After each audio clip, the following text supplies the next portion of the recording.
자, 안녕하세요. 오늘 요청이 있어서 또 73회 22년도 국시 약사 국가시험 약물치료학도 해설해 볼게요. 이번에는 시간이 좀 없어가지고 그냥 풀고 바로 그냥 해설합니다. 좀 빨리빨리 갈 거예요. 궁금한 거 있거나 이해 안 되시는 거 있으면 댓글로 남겨주시면 제가 확인하고 자세히 설명해 드릴 테니까 일단 오늘은 좀 빨리빨리 갈게요. 네, 1번은 허혈성 뇌졸중이고 활력 징후가 다음과 같다. 네, 보니까 제일 중요한 거면 혈압 보면 되겠죠. 혈압이 149에 98이고요.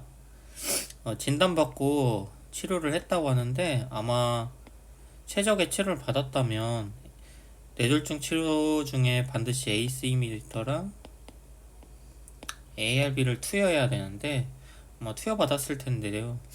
최적의 치료를 받은 이후에도 혈압이 이렇게 조절되지 않은 걸 보니까 자, 이제요법을 시작해야 되는 시기가 왔고 제일 중요한 ACE 이미터 ARB, 라미프렐, 칸데살탄, 페린도프릴과 같은 라스 억제제를 하나 사용하면서 동시에 뇌졸중에서 효과가 좋은 고혈압제, HCTG 같은 사이아자이드 계열의 약을 쓰면 되겠습니다. 그래서 이제요법 중에 뇌졸중에 효과적인 두 가지 혈압약 라미프릴 HCTG 5번입니다. 이번 고혈압이 있는 사람들 중 심내혈관 질환의 위험인자. 이거는 그냥 암기 문제인데요. 사실 외우고 있냐 아니냐를 묻는 문제였고 약과도 크게 상관은 없었죠. 하지만 약물치료학을 진짜 제대로 이해하기 위해서는 이런 위험인자 같은 걸 잘 외우고 있어야 돼요. 이 문제 같은 경우는 솔직히 학생분들한테 오히려 난이도가 높았다고 생각하는데 예를 들면 답이 지금 1번이거든요. 흡연력이 없다는 당연히 도움이 안 될 거고 나이가 45세를 넘은 남자는 위험인자를 갖습니다. 여자는 55세고요.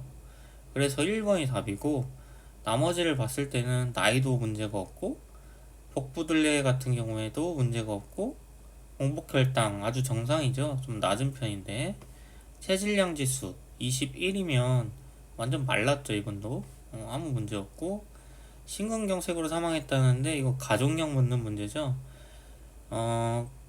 가족이 이제 심내 혈관 질환으로 조기 사망한 경우를 이제 가족력에 치는데 이 위험인자에서 부모님은 남자 55, 그러니까 아버지가 55, 어머니가 65세 이전에 어떤 이벤트로 사망했을 때 이 위험인자를 갖게 됩니다. 아버지는 55세를 넘어서 59세에 심근경색으로 사망하셨기 때문에 이 남자분은 그런 위험인자는 갖지 않습니다. 답은 1번이에요. 이거는 이런 거 외워놔야 돼요. 그러니까 여러분이 약만 막 달달 외우는 게 의미가 없다. 약물치료학은 병태, 위험인자, 뭐 이티올로지 뭐라고 하죠? 통계 같은 거 그런 거나 여러 가지를 복합한 어떤 질환의 치료를 공부하는 그런 과목이기 때문에 단순히 약만 외워서는 안 된다. 그거를 좀 꼬집는 문제라고 볼 수 있습니다. 3번 신부전이 있는 여자고요. 사망 위험을 감소시키기 위해 제가 해마다 얘기하는데 자, 약물치료학은 약물학과 다른 과목이에요. 약물학은 그 약의 어떤 MOA, 메커니즘 오브 액션, 그러니까 작용 기전을 주로 공부하고 그 약의 계열과 그 약의 부작용, 그 약의 어떤 등등 그 약 자체 그 하나에 이제 집중해서 보는 경향이 강하지만 약물치료학은 이 약이 이 질환에서 어떠한 의미를 갖는가, 특히 그 의미라는 것은 이렇게 사망 위험을 감소시키거나 아니면 합병증을 예방하거나 사망을 예방하거나 입원을 예방하고 감소시키거나 악화를 예방하거나 등등등 해서 이런 임상적 의미를 갖는 약들, 특정 질환에서 그것들을 다 정확히 알고 있느냐를 묻는 게 핵심이거든요. 근데 여기서도 이제 물어보죠. 그러니까 약물학과 약물치료학은 좀 방향성을 달리 해야 된다, 그 얘기를 하는 거예요. 사망 위험을 감소시키기 위해 추가해야 되는 약물을 했는데 해마다 얘기했지만 신부전에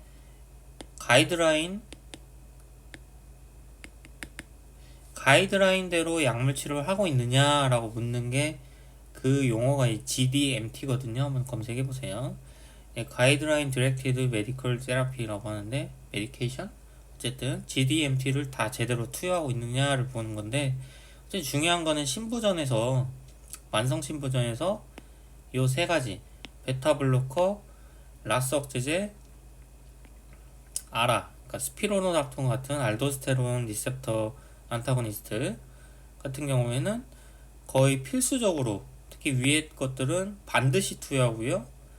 스피로노락톤 같은 경우에는 좀 투여 기준이 있지만 그것도 암기해 두셔야 되고요. 여기 보니까 반드시 투여해야 될 베타 블로커를 투여하지 않고 있어요. 너무 쉬운 문제예요. 이런 건 사실 여러분들 해마다 반복되고 있는 문제고요. 그래서 에이스 이니비터 달랑 하나 투여하고 있고, 뭐 루프이노진은 이 환자분이 신부전으로 일어난 증상, 뭐 부종이나 숨참, 뭐 이런 것들을 개선하기 위해서 쓰는 거니까요. 결국 GDMT 중에 AC 이미터 ARB만 사용하고 있다. 베타 블로커 반드시 투여돼야 해요. 그래서 정답은 3번이 되겠습니다. 일단 뭐 다른 걸 고려하기 전에 무조건 투여되는 약은 알아야죠.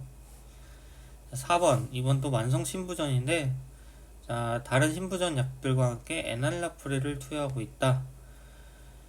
심혈관 질환으로 인한 사망과 신부전으로 인한 입원 위험을 추가로 줄이기 위하여, 또 나오죠. 이렇게 임상적 의미가 있는 약 에날라프레를 다른 약으로 대체하려고 한다. 자, 이 환자는 저심실 박출률이 40 미만이죠. 뭐 박출률 감소 신부전이니까 당연한 거고, NIHA 클래스 2고요.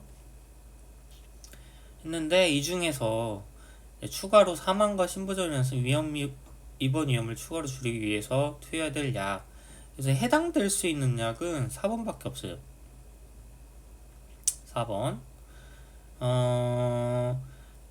이제 3번하고 좀 헷갈릴 거예요. 이제 가이드라인을 잘 공부한 학생은 스피로납톤도 신부전에서 굉장히 중요한 의미를 갖는다는 걸 알 거고, 프로세마이드는 아니고 지금 얘는 증상과 관련한 약이거든. 부종을 적절히 치료할 수 있는 약 대신 사망과 뭐 입원 위험은 크게 관련은 없고요.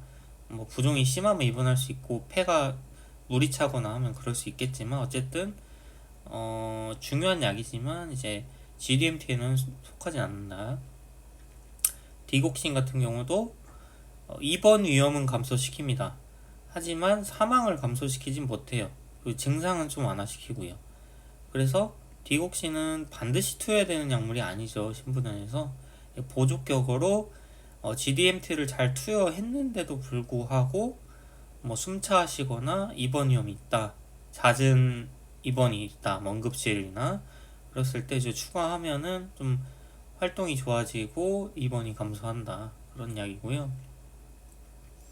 3번 스피로납토는 가이드라인 한번 다시 읽어보세요. 그러니까 당뇨나 심근경색과 관련해서 해당되는 사람만 투여할 수 있는데 이 사람은 아니에요. 그 4번 사쿠비틀 발살탄이라는 약은 엔트레스토라는 조금 개발된 지는 좀 됐지만 어쨌든 신약으로 치는 2계열의 약이고, ACE 이미터 ARB를 사용한 환자에서 이제 아르니 계열이라고 하죠. 아르니로 변경했을 때 사망과 입원 위험을 감소시키는 효과가 나타났다고 임상시험에서 밝혀졌어요. 그래서 이렇게 바꿀 수 있는 환자 대상은 NIH2, 3, 클래스 2, 3에다가 신부전 감소 신부전만 되고 보존이나 여러 가지는 안 됩니다. 그래서 추가적인 사망 감소 효과를 얻을 수 있다. 이해하시면 됩니다. 5번 이식감염 흡연력이 있다. 변이협심증. 변이협심증을 한 번씩 계속 되더라고요. 변이협심증은 베리언트 엔자이나라고 하는데 더 유명한 말로는 프린스메탈 엔자이나라고 합니다. 그래서 이 질병명이고, 치료는 이 문제 나오면 굉장히 쉬운 거라고 생각하시면 돼요. 이것만 외우면 되거든요. CCB를 넌 DHP 아니면 그냥 DHP도 상관없이 이 네 가지 약물을 주로 사용합니다. 딜티아젠, 베라파밀과 같은 넌 DHP, 암로디핀, 니페디핀과 같은 DHP 계열의 CCB를 사용해서 투여를 하게 되는데요. 이 문제의 답 같은 경우에는 암로디핀밖에 없죠. 그래서 정답은 암로디핀. 그래서 저는 변이협심증이 그 해마다 나올지는 몰랐는데 이렇게 문제를 풀어보니까 뭐 경련 아니면 해마다 이렇게 쉽게 그냥 문제 프린치메탈 엔자이나에 쓸 수 있는 약 4가지만 외우고 있으면 풀 수 있도록 문제가 나오고 있습니다. 6번 엔스테미를 진단받은 남자가 PCI를 했어요. 그리고 나서 약을 복용하고 있는데 약을 추가해야 된대요. 뭔가 빠져나오죠. 반드시 투여해야 되는 약이 있겠죠. 심근경색 후에 PCI를 했고 PCI를 했다면 답트 등등 해야죠. HCTG에 투여하고 있고 반드시는 아니지만 어쨌든 투여하고 있고 스타틴 반드시고 아토르바 80 최대 용량 임상적 ASCVD를 앓고 있기 때문에 겪었기 때문에 스타틴 최대 용량으로 복용해야 됩니다. 고강도 스타틴 계속 얘기했죠.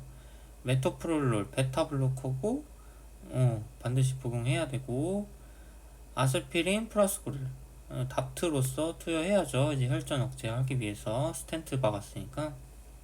여기 빠진 게 뭔가요? 보니까 가장 중요한 AC미터 ARB가 없죠. 엔스템이나 스테미, 심근경색, 뭐 ACS, 관성통맥 이상이 있는 사람들은 이제 AC미터 ARB를 반드시 투여해야 돼요. 그래서 여기서 답이 될 수 있는 거는 라미프릴밖에 없어요. 7번 이번엔 스테미를 진단받고 부하용량 자 부하용량으로 항혈소펜제 투여 후 스텐트 삽입술을 받았다.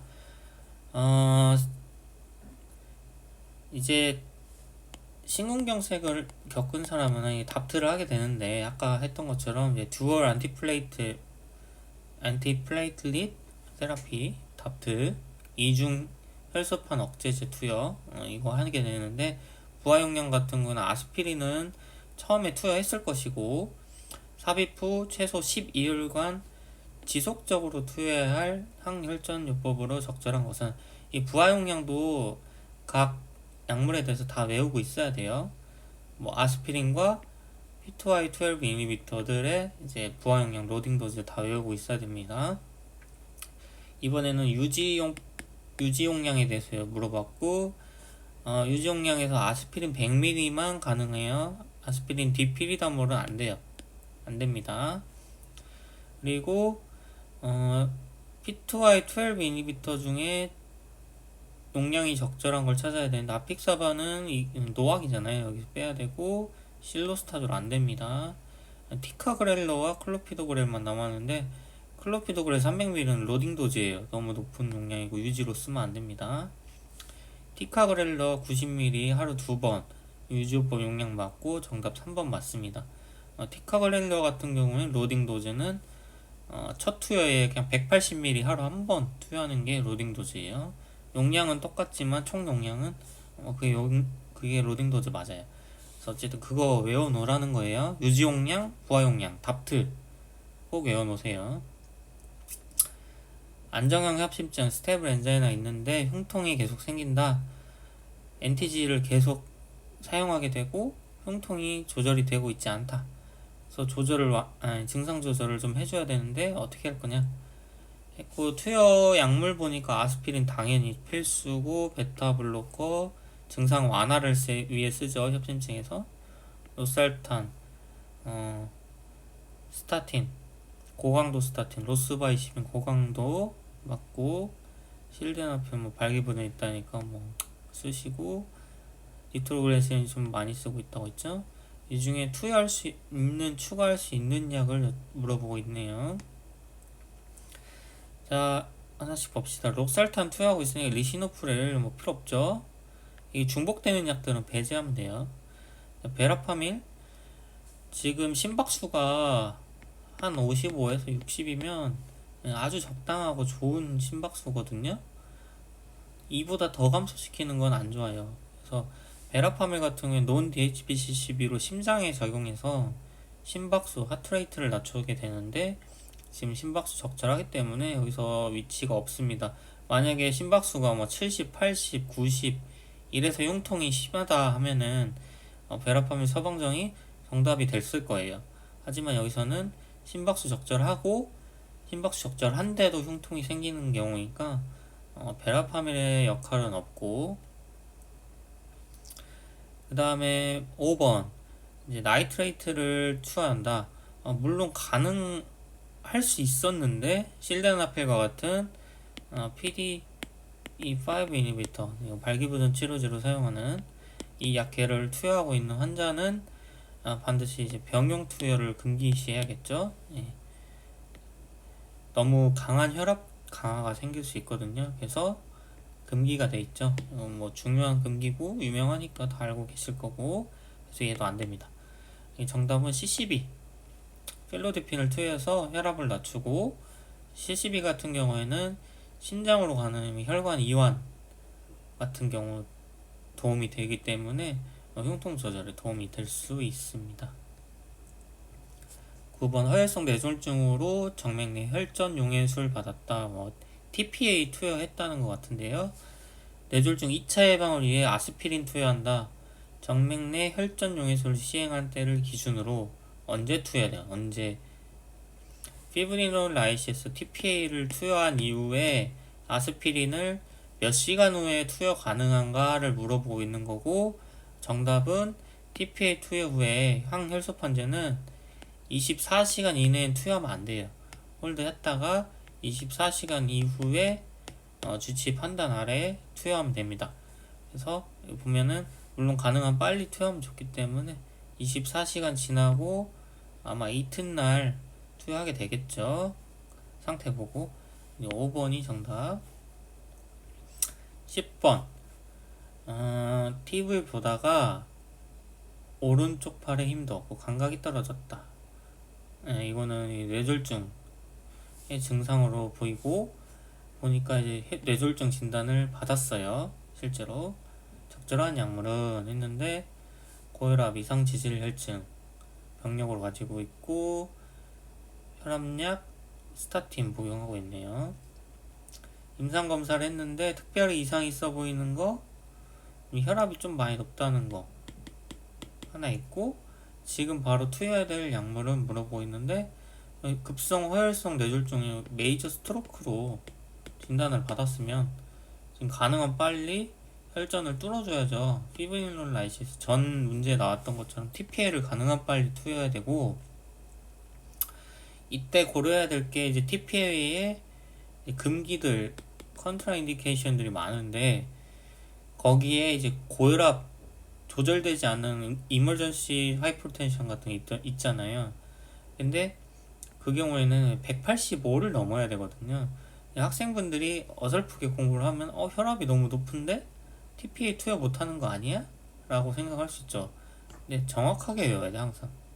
185라는 거 기준이. 그래서 기준보다 낮은 혈압을 갖고 있기 때문에 이 사람은 TPA 투여 대상이 됩니다. 그래서 뇌졸중 치료를 위해서, 후유증 예방을 위해서 가능한 빨리 피브릴롤 라이시스를 하고 기타 등등 투여를 해야 됩니다. 이 사람은 지금 TPA를 맞는 게 맞다. 폐색전증 P를 진단받았고 헤파린 치료를 받았다. 혈소판이 감소했다. 헤파린과 관련해서 혈소판 감소하는 거 저번에도 얘기했는데 히트라고 해요. 히트. 헤파린 인듀스드 스롬보페니아. 헤파린과 연관된 혈소판 감소증이라고 하고, 헤파린을 투여하면 혈소판이 떨어지긴 합니다. 근데 특정 사람들은 기준 이하로 너무 많이 떨어지는 경우가 있어요. 이 사람들은 헤파린 투여하면 안 되고요. 헤파린 유도 혈소판 감소증으로 진단이 됐고 헤파린 바로 끊어야 되고 다른 약으로 바꾼다. 뭘로 바꿀 것이냐 라고 물어보고 있고, 이 경우 지금 IV로 지금 투여를 하고 있는데 보시면은 히트가 온 경우에는 아가트로바이나 비발리루딘 같은 이제 IV 항응고제를 사용하게 되고 폰다파리녹스도 가능합니다. 도악이나 와파린 같은 경우에는 지금 여기 문제에 나온 에독사바이나 와파린 같은 경우에는 지금 헤파린을 중단하자마자 얘로 변경하게 된다면 이 효과가 바로 나타나질 못해서 중간에 위험할 수 있어요. 그래서 헤파린과 같은 IV 항응고제로 브릿징이라는 걸 합니다. 브릿지. 다리가 되어서 이제 IV와 중복되는 기간을 갖고 이 시간을 갖는다는 거죠. 그렇게 넘어가는 건데 이 경우 대부분 헤파린이나 뭐 저분자량 헤파린으로 브릿징을 하게 되는데 이 사람은 지금 히트를 겪었기 때문에 헤파린 또는 저분자량 헤파린 투여할 수가 없어요. 그래서 브릿징에 해당 안 되고 바로 이제 아이브를 변경해서 효과가 즉시 나도록 해야 되고 헤파린 계열은 아니어야 된다. 그래서 가능한 거는 아가트로반, 비발리루딘, 폰다파리녹스고 이 중에 해당되는 거는 아가트로반밖에 없어요. 12번 환자가 비판막성 심방세동을 처음 진단받았다. 판막 이상 없고 그냥 심방세동, 흔히 말하는 심방세동이라는 거예요. 병력은 TIA가 있었고요. 그래서 심박수 조절을 위해 추가할 약으로 적절한 것은 지금 심박수 볼까요? 178이면 굉장히 높아요. 높은데 추가할 약으로 적절한 것은 있고 보니까 지금 심방세동 치료에서 심박수 낮출 때 뭐 쓰죠? 일단 베타블로커 사용할 수 있고 넌 DHBCCB인 딜티아젠과 베라팜을 투여할 수 있는데 정답으로 가능한 것은 딜티아젠밖에 없죠. 나머지는 아닙니다. 13번 환자에게 뇌졸중 발생 예방하기에 적절한 조치는 자 AF 심방세동 진단 받았으면 심박수 조절 해주는 것도 중요하지만 또 뭐가 중요하죠? 심박수 조절이랑 이제 사이너스 리듬으로 변화하는 이제 칼리오 벌전 같은 게 가능한데 두 가지 이제 전략이 있는 거죠. 이 환자는 지금 하트레이트 조절로 지금 치료하고 있는 중이고 또 하나 중요한 거는 이 심방세동 앓고 있는 분들은 심장 내에서 제대로 수축과 이완이 안 되기 때문에 심방 내 혈전이 생기죠. 그래서 반드시 항응고 치료를 받아야 되고 경구제가 선호되며 그 중에 도학이 와파린보다 더 선호되는 추세이고 추천됩니다. 그래서 이 환자는 아스피린 현재 복용하고 있는데 아스피린과 도학을 굳이 같이 투여할 필요는 없고요. 뭐 다른 이유가 없다면 그래서 배제하고 아스피린 빼고 도학으로 변경시키면 되겠습니다. 그래서 해당되는 답은 아스피린 빼고 도학, 다비가트란으로 변경하면 됩니다. 14번은 불안정 협심증 ASCVD를 앓고 있고 PCI도 받았어요. 공복 지질 검사 보니까 LDL이 150이래요. 자, ASCVD를 앓고 있는 환자 같은 경우에는 다 아시다시피 스타틴 강도는 고강도 스타틴을 써야 되고 고강도 스타틴을 써서 목표로 하는 LDL의 수치는 70보다 아래로 떨어지게 하는 게 목표예요. 그래서 정답은 1번. 15번에서 적절한 이상 지질약 등의 알목력 보면 첫 번째 투여니까 이제 퍼스트로는 아까 말한 고강도 스타틴을 써야 되고 고강도 스타틴으로서는 이제 아트로바 40, 80ml, 로스바스타틴 20, 40ml 이것만 이제 고강도에 해당하거든요. 해당되는 거는 지금 로스바 크레스토 20ml 하나밖에 없어요. 정답은 4번. 이래도 조절이 안 된다 하면은 에제티밉 추가하고 그래도 조절 안 된다 하면은 요즘에 쓰는 PCSK9 이니비터 주사제 사용하면 되는 거고요. 천식 진단 받았고 증상 조절 안 되고 있다. 자, ICS 하루에 한 번 꾸준히 투여하고 있고 벤토린 살부타몰을 필요한 때 한 번씩 흡입하고 있다 했는데 조절 안 되니까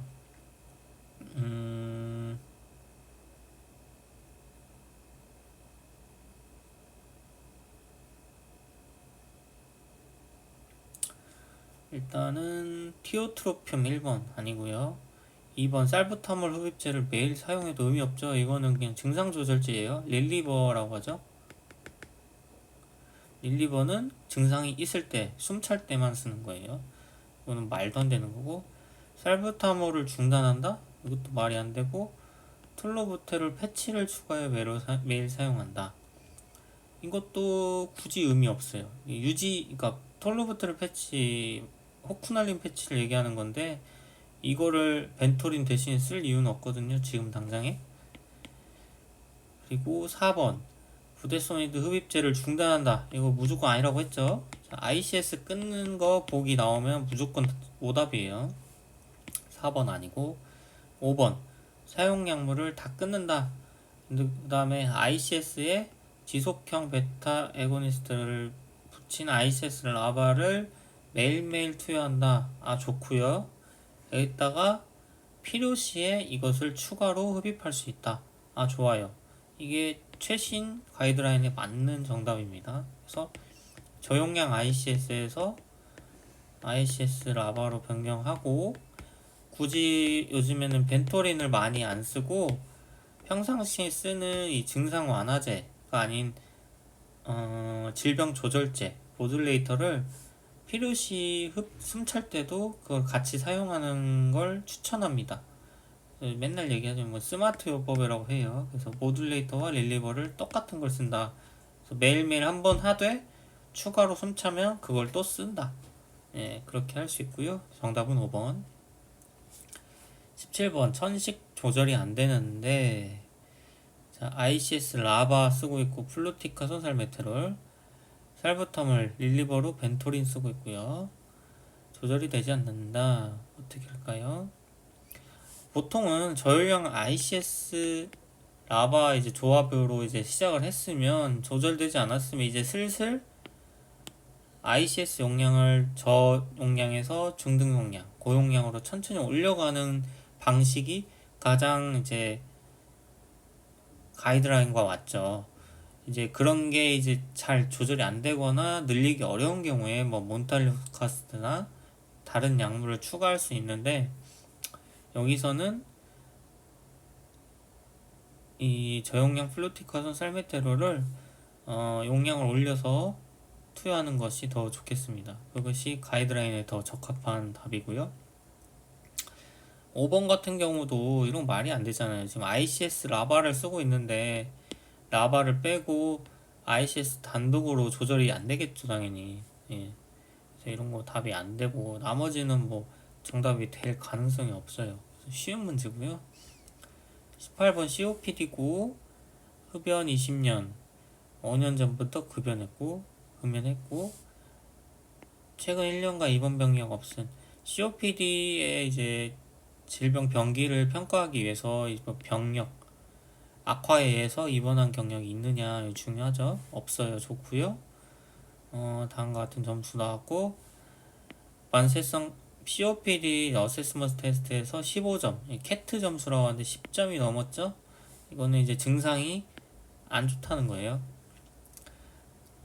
그래서 골드 기준에 따르면 이제 B등급으로 나눌 수가 있고, B에서 투여할 수 있는 양 라마 또는 라바인데 보통은 COPD 라마를 우선해서 하나 투여하게 됩니다.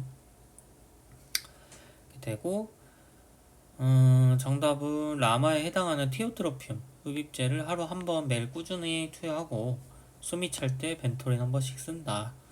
이게 정답이 될 수 있겠죠. 그러니까 여러분이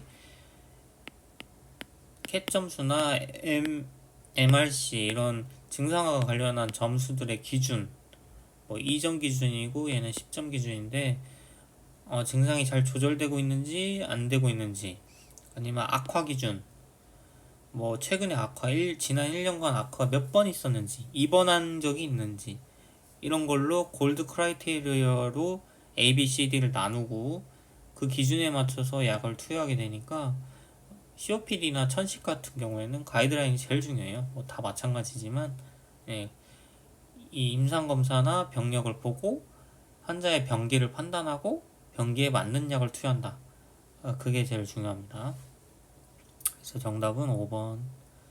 COPD로 다음 약물을 사용 중이고 인다카테롤 흡입제를 사용하고 있다. 인다카테롤은 라바예요. 라바. 지속형 라바고 벤토린을 필요할 때 한 번씩 사용하고 있습니다. 증상 조절이 안 된대요. 그래서 투여할 거는 보통 라마 또는 라바 전문제처럼 라마 또는 라바를 하나 투여하고 있다가 COPD 증상이 조절 안 되기 시작하면 이제 한 단계 올려서 라바랑 라마를 같이 투여하는 게 이제 COPD에서 가장 효과가 좋은 기대할 수 있는 약물 치료라고 볼 수 있고 라바 플러스 라마를 하면 되겠죠. 여기서는 여기서 해당할 수 있는 유메클리드늄밖에 없고요. 이프라트로픈 같은 거는 작용 시간이 매우 짧은 약이에요. 그래서 사마에 속하고 저 답이 되면 안 됩니다. 헷갈리면 안 됩니다. 20번 중등도의 천식이 있다. ICS를 사용 중이다. 비염도 진단받았다. 천식과 비염, 아토픽 트라이어드 질환 두 가지 앓고 있고 ICS 알레르기 비염 진단받았다. 자, 1번 반부테롤 같은 경우에는 천식약이죠. 지금 뭐 경구로 이걸 투여할 이유도 없어요. 아니고 툴로부테롤도 천식약, 호쿠날린 패치 아니고 아클리디늄도 아닙니다. 슈도에페드린과 같은 코막힘에 쓰는 약이죠. 비축열 완화제, 슈도에페드린 절대 답이 될 수 없고 알레르기 비염 치료로 천식과 같이 이제 도움이 될 수 있는 약, 류코트리엔 억제제, 프란루카스나 몬텔루카스트를 투여하면 좋겠습니다. 여기 정답이 될 수 있는 게 뭐 항히스타민제도 있을 수 있지만 복이 없어가지고 류코트리엔 억제제인 루카스트 계열로 정답을 고르면 되겠네요. 안 그래도 중등도의 천식도 있으니까 복합적인 효과도 얻을 수 있고요. 21번은 거드로 이제 H2 블러커인 파모티딘을 6주간이나 투여했는데 증상이 조절되지 않는다. 이제 써놓은 것처럼 H2 블러커, 파모티딘, 뭐 루파티딘, 시메티딘 같은 그런 약들 같은 경우에는 내성이 굉장히 빨리 생겨서 이런 계열의 약을 오래 투여하는 거는 사실 돈 낭비예요. 의미도 없고. 근데 임상에서는 흔하게 그렇게 투여하긴 하는데 왜 그런지는 잘 모르겠어요. 보통 한 2, 3주, 4주, 한 달 내로 효과가 많이 사라지거든요. 그래서 중단했다 투여하는 것이 좋고 아니면 PPI 전용 제일 좋은 치료제인 PPI를 투여하는 게 좋겠죠. 그렇게 하는 게 좋고 여기서도 마찬가지로 파모티딘 너무 오래 투여해서 아마 속성내성이나 효과가 없었나 봐요.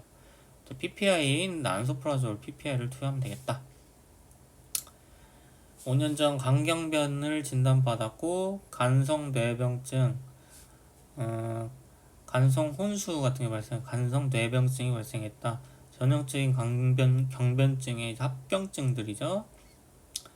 락툴로스를 최대용량까지 투여했다. 이제 퍼스트 라인은 락툴로스인데 이 락툴로스 같은 경우에 장내 원래 변비약으로 쓰는 약이지만 간성 혼수 환자 같은 경우에는 이 락툴로스가 장내 세균총을 변화시켜서 이제 암모니아 생성을 줄여주고 장내에서 생성된 암모니아가 장에서 흡수가 돼서 이제 혈중 암모니아가 증가하게 되는데 이 경우 락툴로스는 그런 암모니아 생성을 줄인다라고 알고 계시면 되고 락툴로스가 장내 세균에 의해서 이제 뭐 대사되거나 하면서 장내 환경이 산성으로 변하고 그로 인해 이제 암모니아가 좀 덜 생긴다 이렇게 이해하시면 되겠습니다.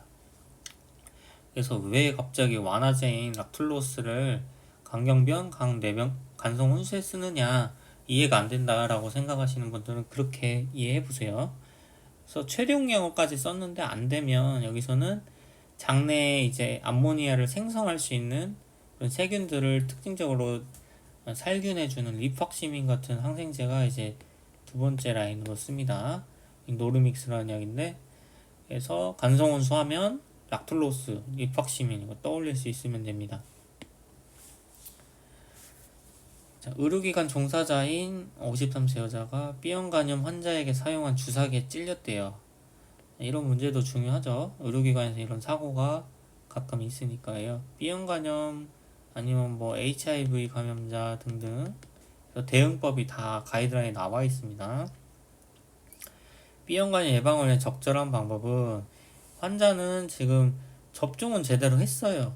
네, 했는데 우리나라 사람들 대부분 접종은 다 이제 우리 나이 때쯤 되면 다 어쩔 수 없이라도 다 하게 되는데 임상 검사를 했더니 운이 안 좋게도 자 항체가 없어요. 이런 사람 많아요. B형 간염 항체가 아니라 항원을 맞았는데 항체 형성이 안 되는 경우, 백신을 맞았는데 항체 형성 안 되는 경우, 우리 코로나 때 많이 봤잖아요. 이런 케이스가 많기 때문에 B형 간염 항체 수치 같은 경우에는 여러분이 건강검진 할 때나 이럴 때 항상 자주 검사를 하게 됩니다. 항체가 있는지 없는지 반드시 예방해야 되고 감염을 예방할 수 있는 질환이기 때문에. 그래서 지금 바로 대응을 해야 되는데 항체가 없는데 항원에 노출됐다. 근데 항체가 형성될 때 형질세포가 생기고 뭐 제대로 항체를 이제 생성해낼 때까지 시간이 뭐 1, 2주 이상 소요가 되기 때문에 스스로 면역 반응을 일으키기는 어렵잖아요, 지금. 그래서 감염이 돼버릴 수 있으니 일단 수동 면역으로 B형 간염 IV, GV 같은 걸 투여하고 이제 헤파빅이라고 많이 부르는 이 B형 간염 항체를 수동 면역으로 투여하고 거기다가 플러스 이제 스스로 막아낼 수 있도록 백신까지 같이 투여하는 게 옳겠네요. 그게 가이드라인 맞고요. 4번 B형 간염 항체를 수동 면역 넣어주고 간염 백신도 같이 투여한다 하면서 추후 관찰하고 항체가 제대로 형성되는지 모니터링 해야 되겠고, 혹시나 만성 간염으로 이어졌다면 운이 안 좋게 그럴 때 이제 엔테카비어나 테너포비어 같은 만성 B형 간염 치료제를 투여하게 되겠죠. 적절히 빨리 대응을 했다면 웬만하면 예방할 수 있을 겁니다. 24번 C형 간염으로 치료를 할 거고 유전자형은 B형으로 확인되었다. 해마다 얘기하는데 C형 간염은 다 외우기가 너무 어려워요. 복잡하고, 왜냐면 유전자형에 따라 사용할 수 있는 레지멘이 너무 많고 여러분이 다 외울 시간 없을 거니까 제가 말했죠. 지금 실제 임상에서 C형 간염 치료제 하면은 딱 두 가지, 여기까지 세 가지를 많이 쓴다고. 마비렛, 에클루사, 보세비. 이 약들의 투여 기간이나 용량, 그 다음에 성분명 정도 알아놓으면 웬만하면 국시에서는 풀 수 있을 것 같아요. 여태까지 계속 그랬어요. 22, 23, 24 제가 해설한 문제에서는 항상 이게 답이었거든요. 1번 글레카프레비르, 피브렌타스비르 8주간 투여한다. 이거 맞고요. 마비렛이거든요. 다른 것들 보면 여기에 해당되는 게 없잖아요. 일단은. 그래서 C형 간염은 너무 어렵게 공부하지 마시고, 자, 마비렛, 에클루사, 보세비 이 세 가지 약을 성분명과 치료기간, 용량 이것만 좀 외워둡시다.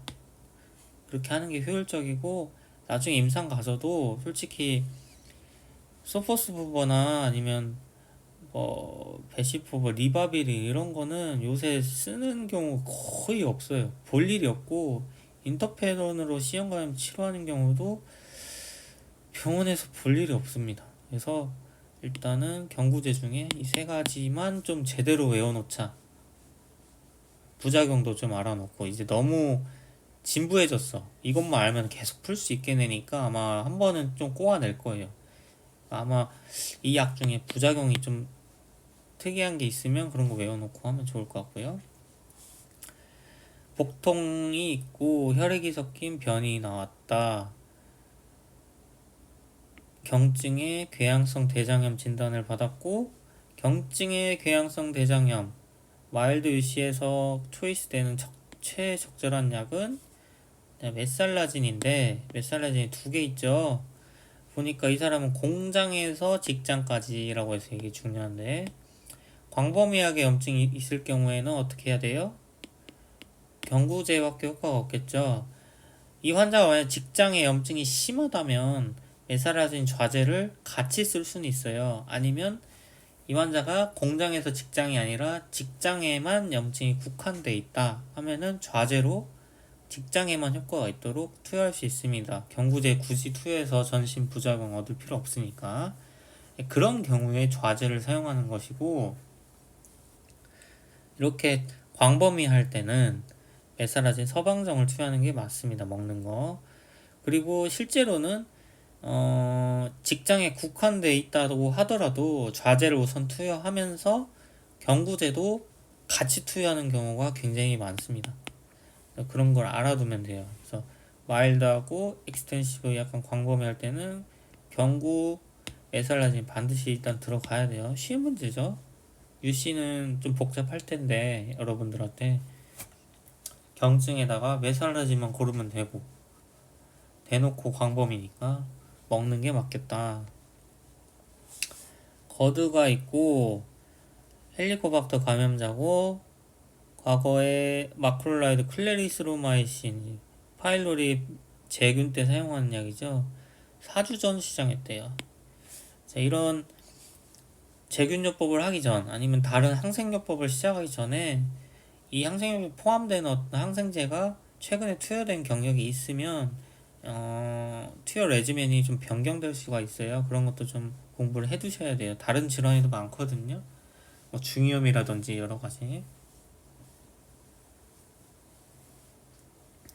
그래서 헬리코박터 파일로리 제균요법을 S-오메프라졸 이외에 추가되어야 되는 약물요법은 했는데 지금 아까 얘기한 클레리스로마이신, 아목시실린이 들어간 게 아무래도 제일 베스트잖아요. 원래 제일 많이 쓰는 퍼스트라인인데 마크롤라이드 계열은 사용할 수 없겠고 그렇다고 한다면 세컨라인으로 쓴 우리 비스무트 사제요법 아시죠? 그게 이제 선택될 수 있겠습니다.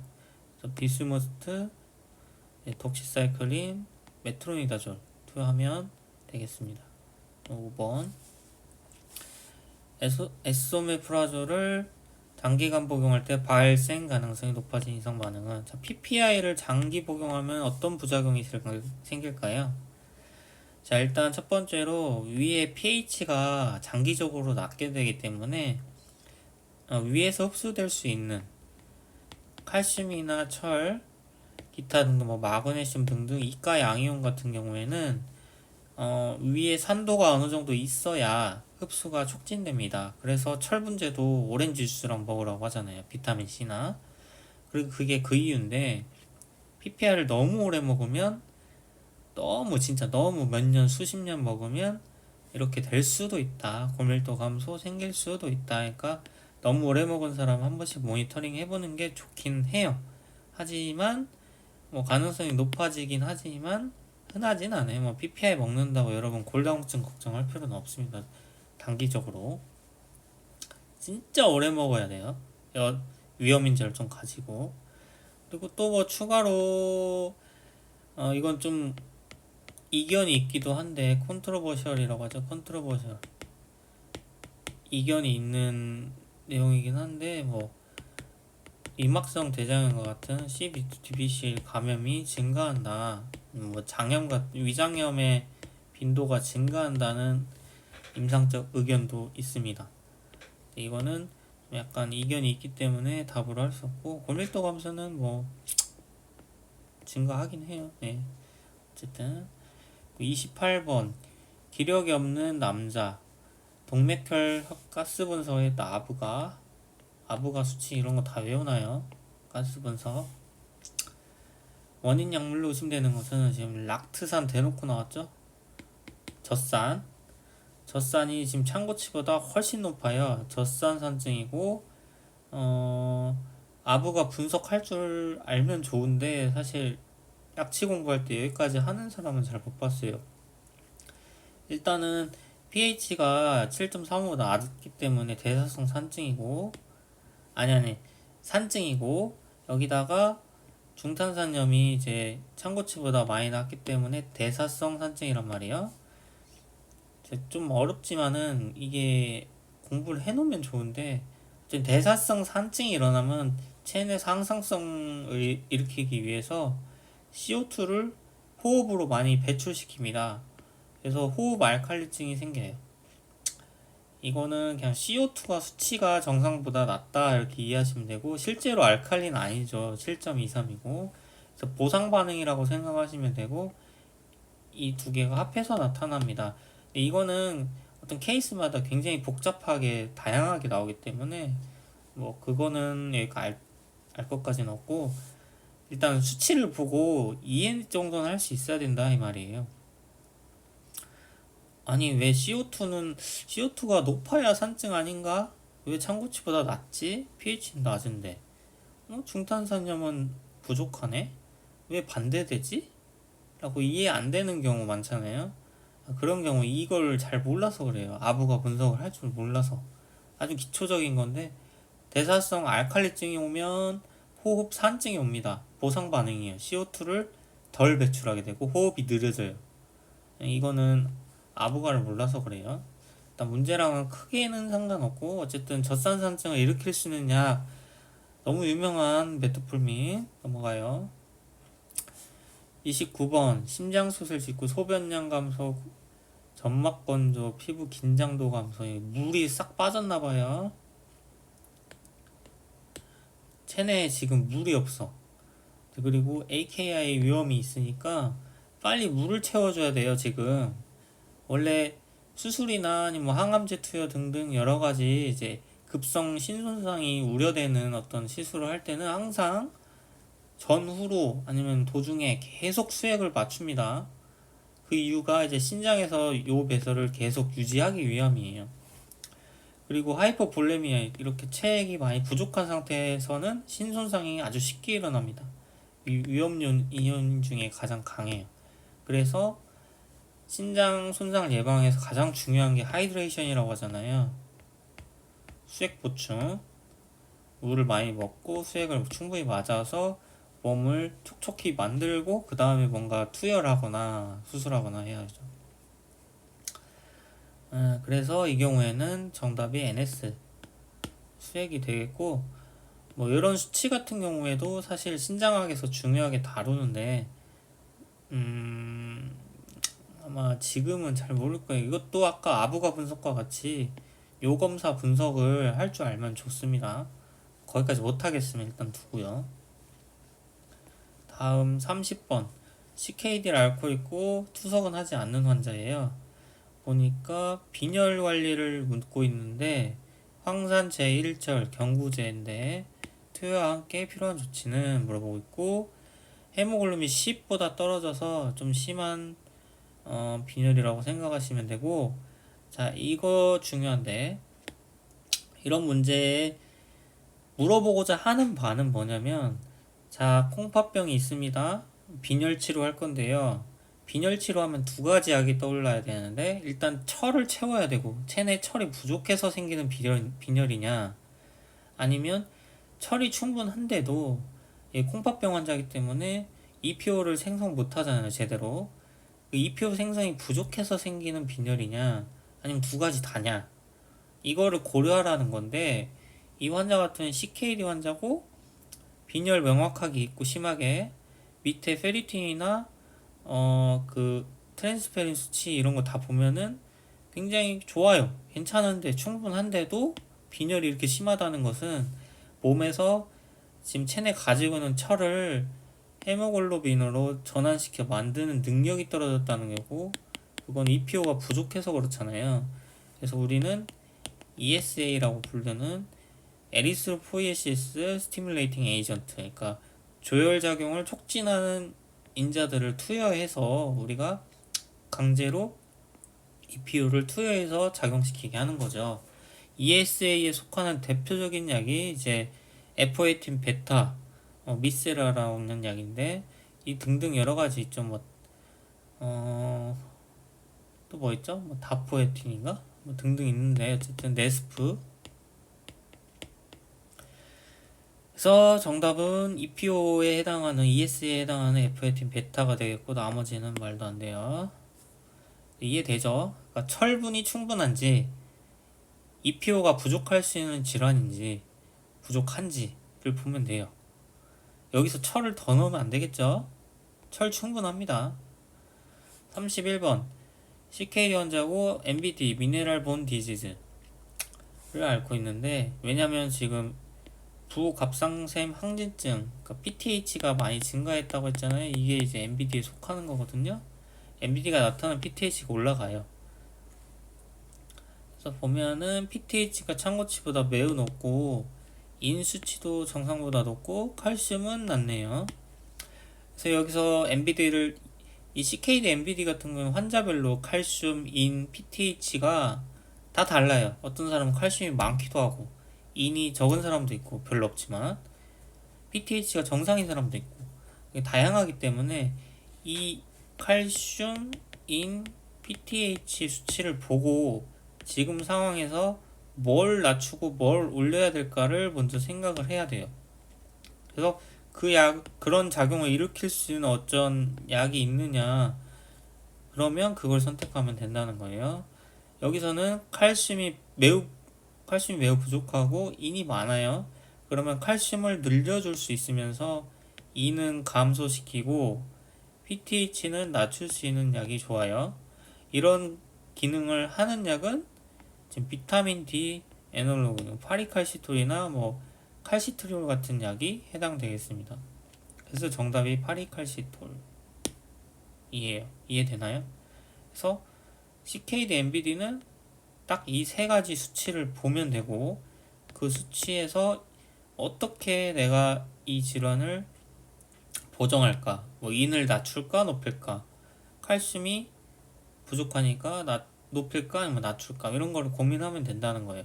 예를 들면 뭐 PTH가 정상이었다 하면은 인은 낮춰야 되니까 인결합제를 사용하면서 인결합제 중에 칼슘이 높아지는 칼슘이 들어간 인결합제, 뭐 탄산칼슘 같은 걸 쓰면은 베스트겠죠. 뭐 그런 걸 고려하라는 거예요. 칼슘이 이번에는 굉장히 높았어. 이는 부족한데. 이는 많은데 칼슘이 많아요. 그런 경우에는 뭐 쓰죠? 비칼슘인 뭐 세벨라모 같은 걸 쓰면 되는 거죠. 그렇게 이제 상황 분석을 할 수 있으면 된다는 겁니다. 32번 랩 데이터에서 칼륨이 지금 6 하이퍼칼레미아고 이 원인이 되는 약을 고르라고 했고 이건 그냥 빨리 넘어갈게요. 자, ACE 이비터 ARB는 고칼륨 혈증의 위험 요인이 됩니다. 나머지는 아니죠.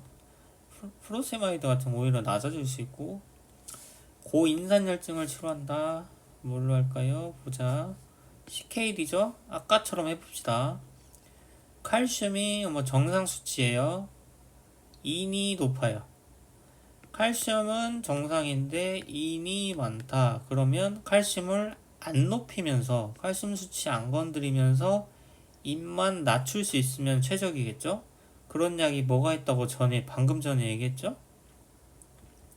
세벨라모가 있다고 했죠.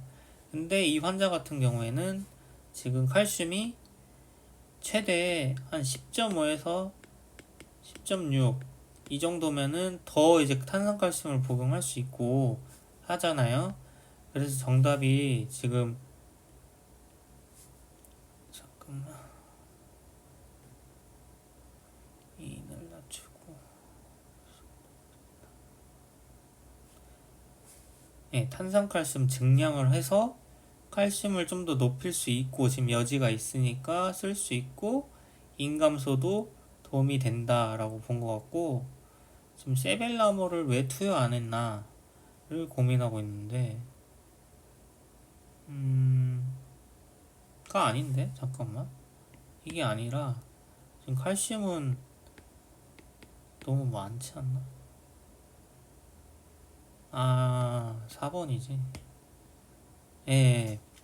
그래서 다시 처음으로 죄송합니다. 칼슘이 지금 충분해요. 10.2면은 지금 10.5 상한선에 거의 다다른 상태고 충분하기 때문에 칼슘을 더 줄 필요는 없고 인만 감소시킬 수 있는 4번 아까 제가 얘기한 대로 하면 돼요. 순간 헷갈렸네요. 여기 왜 1번이라고 썼지? 아까 푼 건데 잘못 풀었나 싶어서. 34번 2형 당뇨 진단 받고 메폴민, 리나글리틴 복용했다. 자누메트인데 혈당 조절 잘 해왔는데 8이 넘어버렸네요. 그래서 인슐린 이제 투여하려고 하는데 적절한 것은 이제 뭐 식후 혈당 조절에 도움이 되는 뭐 식후 속초 속도성 인슐린 같은 경우에는 이 플랜지얼이라고 써놨는데 아스파트, 글루리신, 리스프로가 해당이 되고요. 당화혈색소 개선을 위해서 처음 인슐린을 추가하는 경우에는 기저 인슐린으로부터 시작하는 게 맞습니다. 그래서 글라진이나 데글루덱 같은 거를 쓰면 되겠고요. 레귤러 인슐린 같은 경우에는 뭐 외래에서 쓸 일은 거의 없습니다. 35번 이형당뇨 진단받고 메폴민과 인슐린 치료 중이다. 식이요법을 잘 실천하고 있다. 안정협심증 진단받고 약물을 복용하기 시작했다. 혈당이 너무 낮네요. 특별한 저혈당 증상은 못 느꼈다. 증상을 느끼지 못한 원인이 무엇인가를 물어봤고, 이거 여러분 약물학이나 약물치료학에서 계속 말하는데, 베타블로커는 이 저혈당 증상을 마스킹한다는 특징이 있죠.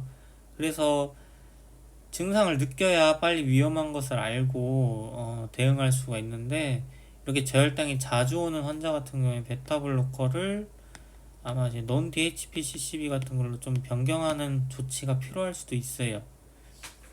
그래서 아테놀로 같은 베타놀 투여 때문에 저혈당 증상을 못 느낀 겁니다. 36번 1형 당뇨고 구토, 호흡곤란, 빈맥에다가 인슐린 투여 잘 안 했대요. 지금 당뇨 조절 1형 당뇨니까 인슐린 투여 안 했으면 혈당이 지금 엄청나게 높을 텐데, 이런 상황. 생리식염수 투여가 시작되었다. 적절한 추가 약물은 했고, 혈당 보니까 엄청 높죠. 높고 소변 검사를 보니까 특징적으로 케톤이 지금 나오고 있어요. 네, 당뇨병성 케톤산증이라고 진단될 수 있고, 아까 했듯이 아부가 분석을 해보면 산증이 맞고 중탄산염이 기준치 이하고, 그러니까 대사성 산증이 맞고요. 그러면 어떻게 된다고 했죠? 보상적으로 CO2를 많이 뱉어내서 호흡 알칼리증이 온다고 했죠. 그래서 CO2는 정상치보다 낮아져요. 전형적인 대사성 산증이고 케톤 산증입니다. 이 경우에는 일단 수액 투여를 적절히 계속 해주면서 혈당을 빨리 조금 천천히 낮춰주는 게 제일 중요하겠죠. 원내 치료 같은 경우에는 무조건 인슐린은 라인으로 레귤러 인슐린 투여합니다. 지금 원인이 되는 게 고혈당과 케톤 산증 때문에 지금 환자가 이런 증상이 나타나는 거니까 여기에 대응할 수 있는 수액 치료와 레귤러 인슐린 치료를 하면 되는 거예요. 아부가 분석은 덩달아서 하시고, 다음 환자는 NIH 클래스 3 신부전의 2형 당뇨, 담배를 엄청 폈다. 활력 징후 보면 BMI 30으로 조금 비만하시다 볼 수 있고, 임상검사 보니까 당 조절 매우 안 되고 있고, LDL이 지금 아까 질환이 신부전 ASCVD인데 LDL 조절도 안 되고 당 조절도 안 돼, 콜레스테롤 조절도 안 돼. 이 상태네요. 중성지방도 뭐 약 투여를, 중성지방만을 위한 약 투여가 필요한 경우는 아니지만 그래도 꽤나 높은 경우라 볼 수 있고, 혈당 조절 위해 필요한 약물은 했는데요. 일단 저번 차에도 설명했듯이 어떤 질환, 기저질환이 있는 환자에서 어떤 플러스 요인이 있는 약을 고르는 게 많이 나와요. 이 환자 같은 경우에도 신부전을 앓고 있기 때문에, 그것도 지금 클래스 3, 좀 높은 단계인데, 이런 단계에서 비만이 있고 당뇨가 있고 이런 안 좋은 환경에서 SGLT2 이니비터를 사용하면 지금 보면 3중 효과를 얻을 수 있어요. 환자 같은 경우에 너무 좋은 초이스라는 거죠. 자, 비만이 있으니까 SGLT2 이니비터 투여하면 살이 빠져요. 비만에도 도움돼.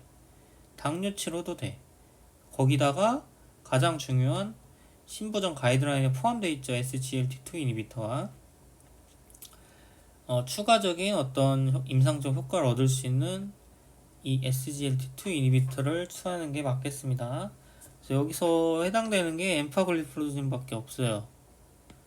그래서 정답은 4번이고 나머지는 뭐 특별히 헷갈릴 만한 거는 없는 것 같아요. 뭐 나머지 당뇨약이 헷갈릴 수가 없어 보입니다.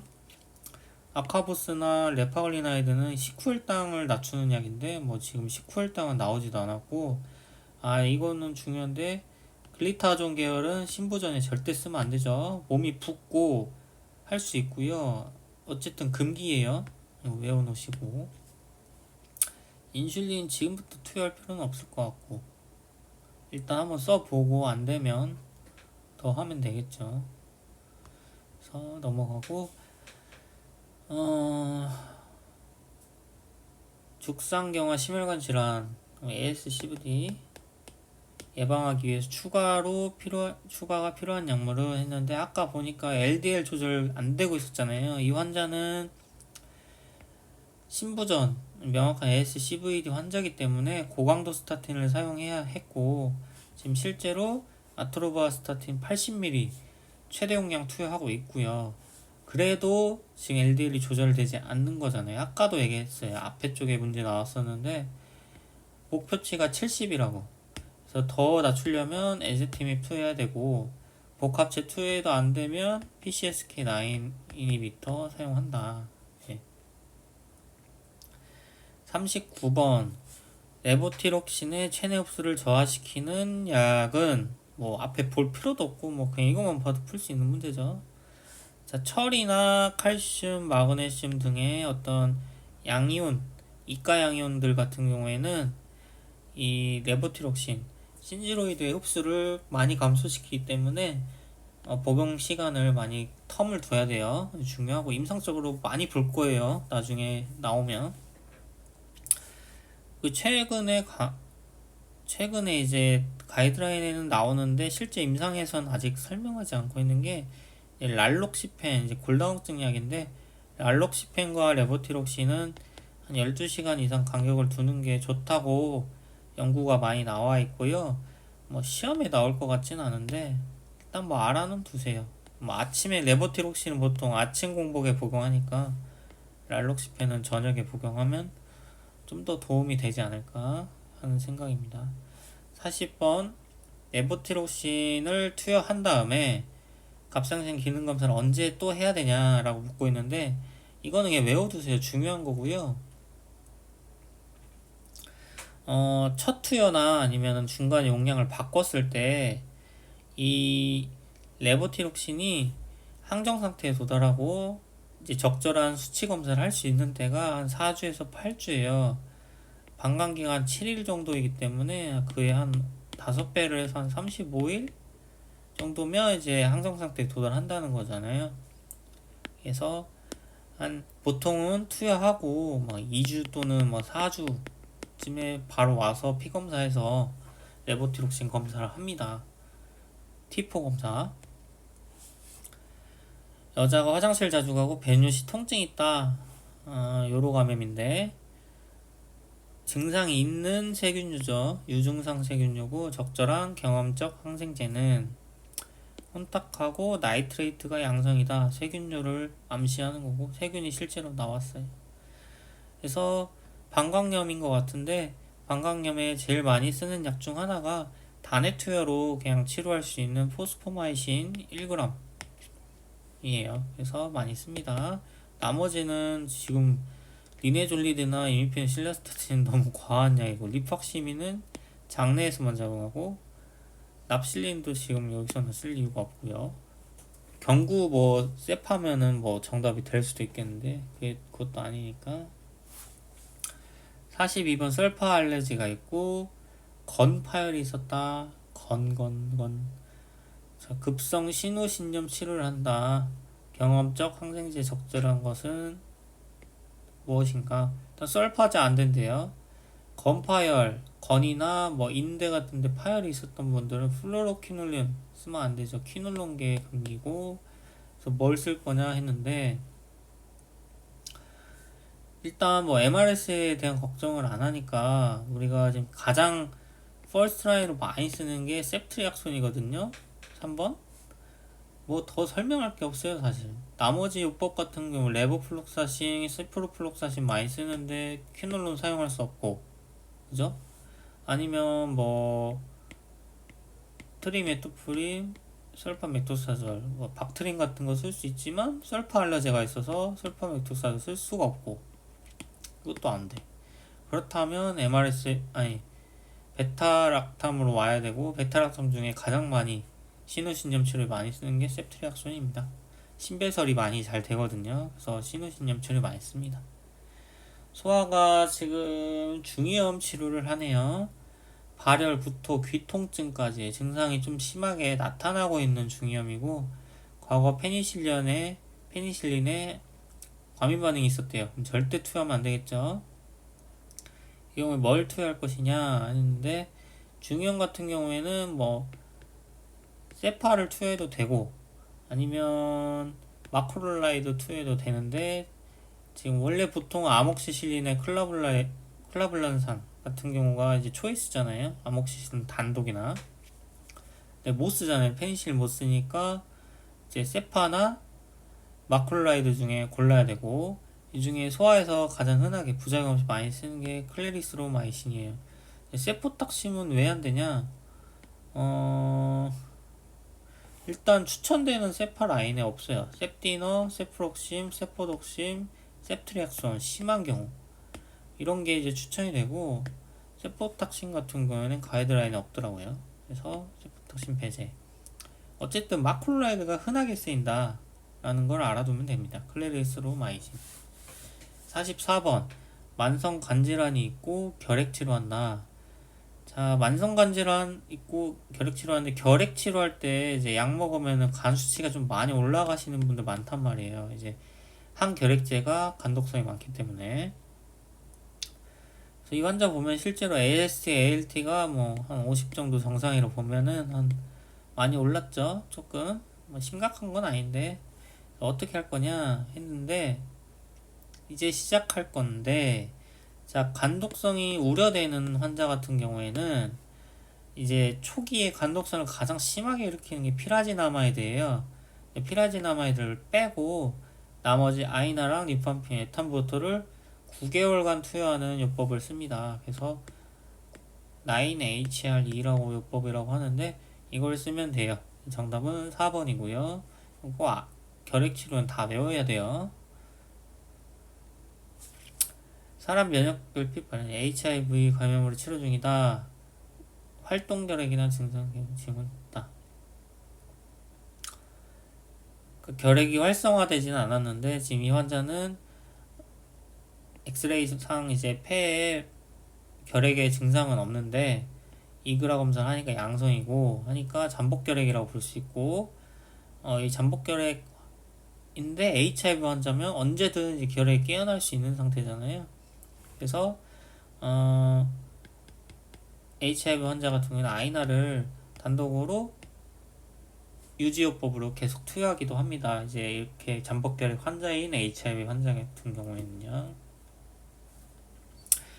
그리고 보통은 이제 HIV 감염이 없는 경우에는 리팜핀을 같이 투여하기도 하는데, 이 환자는 이제 HIV 치료제를 먹어야 되기 때문에 보통 HIV 치료제는 그 프로티에이즈 억제제 같은 경우에는 리팜핀과 상호작용이 너무 심해서 가이드라인 상에서도 리팜핀을 배제하고 있고, 그 대신 이제 리파펜틴이라는 약을 이제 대사적으로 서로 방해를 안 하기 때문에 추천하고 있기는 해요. 이 환자 같은 경우는 단독 치료할 거기 때문에 아이나를 치료해야겠죠.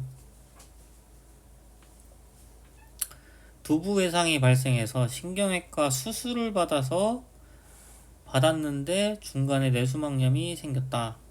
경험적 항생제 요법은 했고요. 방코마이신 투약 후 아나필렉시스 반응이 있었다. 자, 두부 외상 수술 후 수막염 같은 경우에는 MRSA 커버를 해줘야 돼요. 했는데 방코마이신 지금 못 쓴다고 지금 노골적으로 알려주고 있잖아요. MRSA 커버해라. 근데 방코는 못 써. 이렇게 알려주고 있고, 방코를 못 쓰면 리네졸리드를 쓰면 돼요. 그래서 정답이 될 수 있는 게 일단 3번밖에 없고, 거기다가 좀 광범위한 베타락탐. 광범위 항균 커버리지를 갖는 베타락탐을 같이 투여해서 다른 균도 커버해 줄 수 있는 경험적 항생제. 그래서 MRSA 플러스 베타락탐을 광범위 베타락탐을 쓰면 되고, 세페핀 같은 경우에는 지금 녹농균도 지금 위험하니까 녹농균 커버도 해야 된단 말이에요. 그래서 베타락탐 중에 녹농균 커버가 되는 걸로 지금 선택한 거예요. 이거는 세페핀, 셉타지뎀, 메로페넴 등등 이렇게 투여한 거고, 커버리지 같은 경우에는 MRSA 리니졸리드 같은 경우에는 MRSA 등등 이제 그람 양성균을 다 커버할 수가 있고, 세페핀, 메로페넴 같은 경우에 좀 넓은데 셉타디딘 같은 경우에 그람 음성밖에 커버를 못해요. 그래서 둘이 같이 투여했을 때만 유효한 겁니다. 47번 발톱 모서리에 발생한 진균증 치료를 위해서 시클로피록스 외용제 풀케어 바르는 건데 3개월이나 썼는데도 병변이 확대돼서 효과 없다 보고 먹는 약으로 좀 변경해보자 한다. 적절한 약물 요법은 했고요.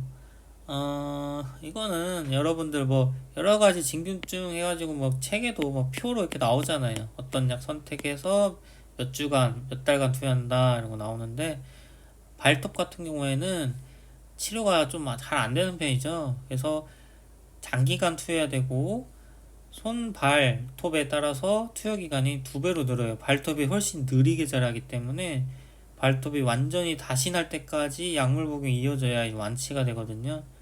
그래서 2배가 되고, 보통 6주에서 12주 정도 투여해야 됩니다. 그리고 대표적으로 사용하는 약은 이트라코나졸이나 플루코나졸인데, 그래서 해당하는 약은 이트라코나졸 하나 있고 6주에서 12주 투여한다 맞고요. 그래서 이 피부 진균증 관련한 그 페이지가 있을 거예요. 요약된 거기서 약 선택과 더 중요한 게 이제 투여 기간도 이유와 함께 잘 알아두면 좋겠다. 가장 흔하거든요. 약국 나오면 이 발톱 무좀이나 손톱 무좀이 굉장히 많아요. 여러분은 본 적도 없겠지만.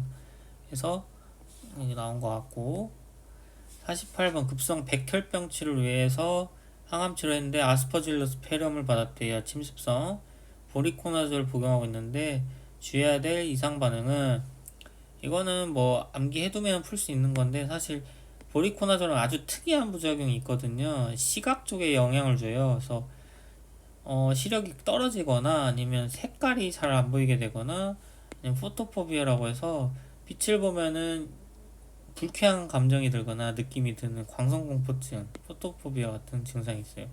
이 약 V펜 들어갔는데 나오면 많이 볼 거예요. 그래서 이 아졸계 약 중에 좀 특이한 부작용, V펜들, 보리코나졸, 시각과 관련 부작용이 있다라고 알면 되고, 뭐 이런 거 생각보다 많아요. 이런 약들 뭐 시각 이상 관련한 약도 뭐 에탄보톨도 있고 등등 많죠. 또 뭐 있죠? 뭐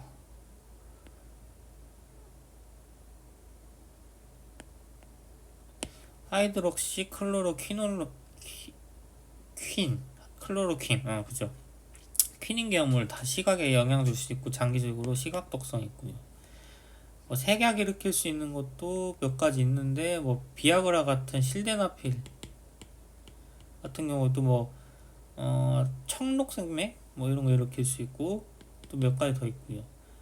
그래서 이런 거 좀 알아두면 좋아요. 시력에 영향 줄 수 있는 건 굉장히 크니까, 삶의 질에 큰 영향을 주기 때문에 반드시 알고 또 환자에게 경고해 줄 수 있어야 됩니다. 그리고 보리코나졸 같은 거는 많이 보기 어렵지만 여러분이 에탄보톨이나 하이드록시클로로킨 같은 경우는 많이 보잖아요. 그래서 이런 거 투여할 때는 시력에 대한 영향이 있다라는 거 알려주고 주기적인 안과 검사가 필요하다. 보약지도 하면 되겠습니다. 49번 2일 전부터 복통설사 발생에 천공이 동반된 충수염이 있다. 흔히 말하는 맹장염이 지금 터졌다는 얘기예요. 위험한 상태고 맹장률 사망률 굉장히 높습니다. 천공이 됐으면 사망률 절반은 죽어요. 이게 위험한 병이에요. 상당히. 아목시실린에 알러지가 있어서 지금 페니실린 계열을 투여할 수 없고 이 경우 어떻게 투여할 거냐 했는데 일단 충수형 같은 경우에는 장내에 이제 혐기성균을 커버를 해줘야 되거든요. 그래서 메트로니다졸이 반드시 들어가게 되고 아주트레오남 같은 경우에 베타락탐의 약간 변형형인데 알러지가 교차 반응이 일어나질 않습니다. 그래서 많이 쓰이는 약으로 5번이 정답이 돼요. 이것도 그냥 충수형 가이드라인을 외우는 것밖에 없어요. 넘어가겠고 발열기침, 객담, 호흡곤란 이 폐렴 증상인데 지역사회 획득 캡을 얻어서 이제 좀 심한가 봐요. 수치가 높아서 2번을 했다. 캡 같은 경우에는 어떤 뭐 진단 기준에 따라서 외래 치료를 하거나 입원하거나 아니면 중환자실로 가거나 이런 나뉘게 되죠. 이 환자 같은 경우는 중등도 이상의 상태를 보여서 입원하게 되었고 적절한 엠피릭 경험적 항생제요법을 묻고 있고요. 정답으로 될 수 있는 게 지금 4번 세파에다가 마크로라이드를 플러스하는 거. 이것도 여러분 가이드라인 다 나옵니다. 이거 일일이 설명할 수가 없어요. 이거 사실은 4번. 그래서 이게 정답이고 1번 같은 경우에는 뭐 안 된 이유가 FQ를 쓰긴 해요. 하는데 시프로플록사신은 여기 해당이 안 돼요. 보통은 목시플록사신, 레보플록사신 같은 호흡기계 플로로퀴놀론을 얘기하잖아요. 거기에 시프로플록사신은 해당이 안 되고 나중에 뭐 병원 획득이나 아니면 뭐 벤틸레이터 획득 같은 경우에는 10%가 포함되는 레지멘도 있습니다. 그래서 그거는 여기 해당이 안 되는 거고 클레리스로마에서 단독으로 절대 치료 안 되고요. 셉타지딤에 아미카신을 투여한다. 아까 말했잖아요. 셉타지딤은 그냥 음성균밖에 커버 못하고요. 아미카신도 역시 아미노글라이코사이드 계열인데 아미노글라이코사이드 계열은 거의 그런 음성만 커버해요. 네, 그래서 여기서는 안 돼요. 양성도 커버 해줘야 돼요 지금. 당연히 페론구균이랑 다 그럼 양성균이란 말이에요. 그래서 4번이 되는 거고 방코마이신을 쓸 정도로 지금 뭐 지역사회 획득이기 때문에 MRS의 위험은 적어 보입니다. 아니고 세프라딘은 뭐 경구 세파제인데 뭐 여기서 이거 써서 치료될 것 같으니 이거는 이제 외래에서나 선택할까 말까인데 그죠? 병원 내에서는 대부분 다 이제 IV 항생제를 쓰죠. 넘어가겠고 51번 페론국은 백신 접종 계획으로 적절한 것은 있는데 자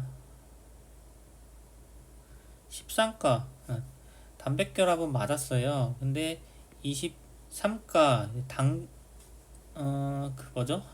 단결합? 뭐지? 아무튼 23가 페론 백신은 지금 65세 전에 맞은 사람들은 5년 뒤에 한 번 더 맞아야 되거든요. 65세가 넘어서 이 환자 같은 경우에는 63세에 맞았기 때문에 65세 넘어서 한 번 더 맞는다. 언제? 5년 뒤에. 그래서 68세에 23가 폐렴구균 백신 한 번 더 맞으면 되겠습니다. 13가 같은 거는 아마 평생 한 번 맞으면 될 거예요. 네. 52번 우울증 병력이 있고 편두통 치료를 한다. 졸미트립탄 복용하고 있고 삶의 질이 떨어지고 있다. 편두통이 조절이 안 되고 있네요. 적절한 약물은 1번 베라파밀. 베라파밀은 편두통의 치료로는 부적절합니다. 뭐 예방도 안 되고. 자, 다만 이거는 기억해 두세요. 문제 나올 수 있으니까. 군발성 두통, 클러스터 헤드에이크 같은 경우 예방요법으로 퍼스트 라인으로 쓰는 게 베라파밀이에요. 베라파밀. 편두통 예방에서는 크게 역할이 없지만 군발성 두통 예방에서는 예방하면 베라파밀이다. 꼭 기억해 두시면 되고 라모트리진은 아니고요. 클로나제팜 아니고 편두통 예방할 거예요 지금. 아미트립틸린 네 가능합니다. 그리고 에르고타민 카페인 같은 경우에도 쓸 수 있는데 이미 졸미트립탄 급성약으로 쓰고 있잖아요. 지금 여기서는 예방약을 찾는 거고 이 약은 해당될 수 없죠. 이거는 급성치료에 쓰는 약이에요. 그래서 아니고 예방약으로 제대로 효과가 있는 약은 지금 TCA계의 아미트립틸린밖에 없어요. 53번 알츠하이머 치료를 위해 리바스티그민 투여를 받고 있고 흔하게 발생한 약물 이상 반응. 자, 리바스티그민 먹으면 아니면 패치로 붙이면 굉장히 구역질이 심하다고 해요. 환자분들 특히 먹는 분들 물어봐도 그렇고 먹고 오셔서 막 호소하기도 합니다. 이 콜린 에스터레이즈 이니비터의 가장 흔한 부작용이 이제 구역구토 아니면 소변 조절이 제대로 되지 않는 거 등등이 뭐 요실금 같은 게 생긴다거나 할 수 있고 짜증이 는다거나 할 수 있는데 리바스티그민이 구역구토가 제일 심해요. 그래서 구역이 맞고요. 꼭 리바스티그민을 사용해야 되는 상황이라면 구역구토를 좀 줄이기 위해서 패치형으로 변경하면 구역구토가 좀 줄어들 수는 있습니다. 네.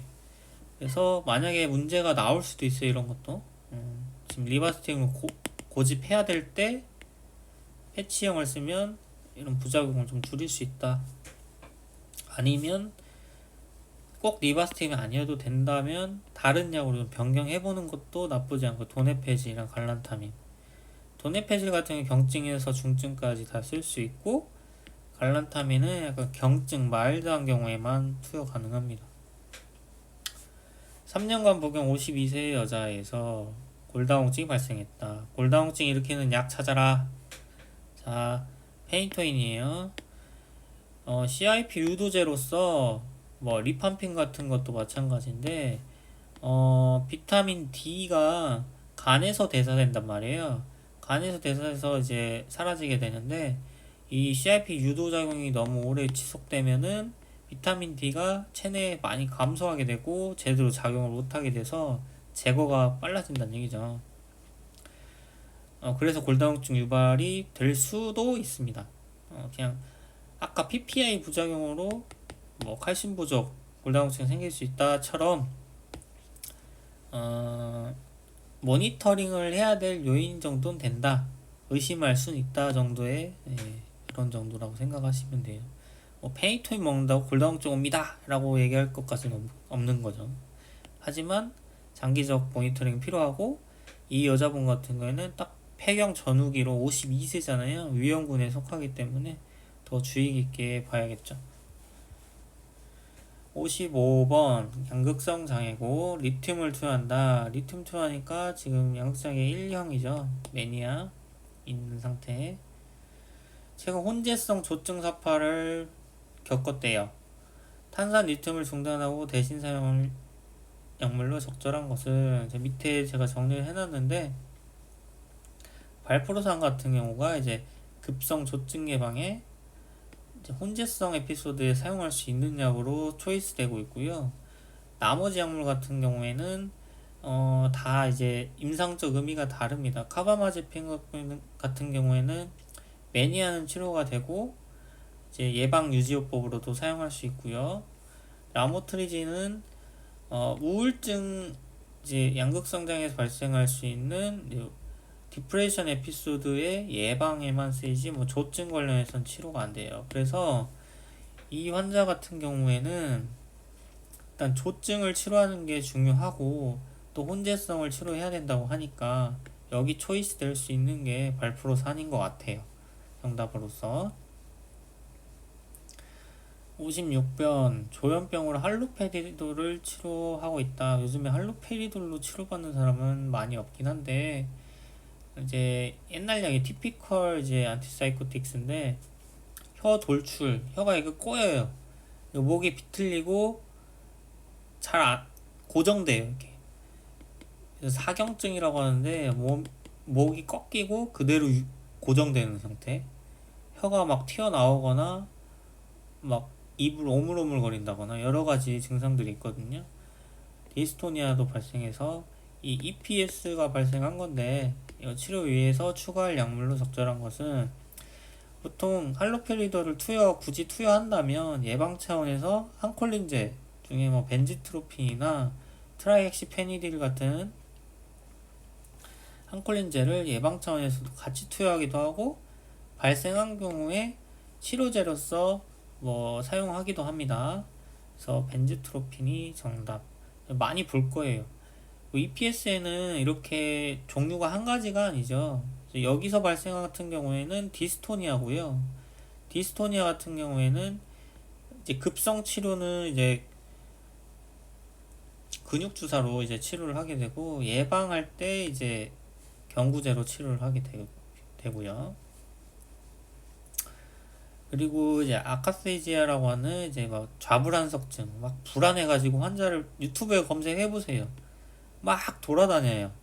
가만히 앉아 있지를 못해. 환자도 괴로워요. 가만히 앉아 있고 싶은데 그게 안 돼요. 정신적으로. 그걸 아카세이지아라고 하는데 그 경우 치료제로서 이제 프로프라놀로 임데노를 많이 쓰고요. 이제 항조현병 약을 좀 장기 투여하게 되면 이제 타리브 디스카이네지아라고 하는 뭐 지연성 운동 이상증이 발생하게 되는데 이게 굉장히 위험하거든요. 이게 발생하면 안 좋은데 오래 먹으면 생길 수 있어요. 그래서 이 타리브 디스카이네지아의 TD라고 하는데 TD가 생기지 않는 약물이 클로자핀밖에 없어요. 그래서 발생한 거에는 클로자핀 약을 바꿔야 됩니다. 이 경우에 굉장히 유용하게 쓰이는 약이죠. 클로자핀이. 클로자핀 다 좋은데 대사성 증후군을 악화시킨다거나 뭐 단핵구 감소, 뭐 백혈구 감소증을 일으킨다는 점이 너무 치명적이어서 감염 위험을 높이고 그런 것 때문에 이제 세컨 라인으로 내려온 거지 임상적으로는 중요한 약이에요. 많이 쓰이고요. 그래서 정답은 3번 벤지트로핀 고르시면 됩니다. 불면증 진단 받았다. 초기 치료 적절한 것은 다른 질환도 없고 지금 잠이 들기 어려운 일 것 같은데 잠이 들기 어렵다면 이제 입면이 안 되는 입면이라고 하고 입면이 안 되는 사람 잠이 유지가 안 되는 사람 뭐 둘 다 안 되는 사람 자주 깼다 다시 자는 사람 여러 가지 불면증의 형태가 있어요. 불면증은 단순히 잠 못 잔다 딱 이렇게 딱 끝나는 게 아니고 다양합니다. 이 환자 같은 경우에는 잠에 빠지는 게 굉장히 어렵기 때문에 부작용도 적고 지속 시간도 짧아 이제 행오버 아침에 일어났을 때 깔끔하게 일어날 수 있는 위험하지 않은 약물로서 이제 대표적으로 지드럭 계열의 졸피뎀, S조피쿨론 같은 걸 많이 쓰죠. 아니면 그냥 조피쿨론이나. 그래서 정답은 4번. 졸피뎀만 알고 있는 사람은 뭐 불 수도 있죠. 근데 나머지는 뭐 해당될 만한 게 없어요. 1, 2, 3, 5번은 다 불면증을 악화시킬 수 있는 약들이거든요. 흥분시키고. 답은 4번. 약물 중독, 알코올 남용 병력이 있다. 범불안 장애를 진단받았다. 자, 앞에 보면은 약물 중독과 알코올 남용, 이게 substance use disorder라고 하는데 물질 사용 장애라고 합니다. 물질 사용 장애가 있는 환자들은 어떤 의존성이 있는 약, 향정 같은 걸 주면은 중독돼서 계속 그게 집착하는 경우가 심해서 벤조다이아제핀 같은 경우에는 투여 금기에 해당해요. 그래서 안 주게 됩니다. 불안장애긴 하잖아요. 그래서 치료 약물로 적절한 것은 했는데요. 일단 여러분도 알고 계시다시피 벤조다이아제핀 같은 경우는 급성 이제 불안을 완화시키는 효과만 있을 뿐 궁극적인 치료는 불가능하잖아요.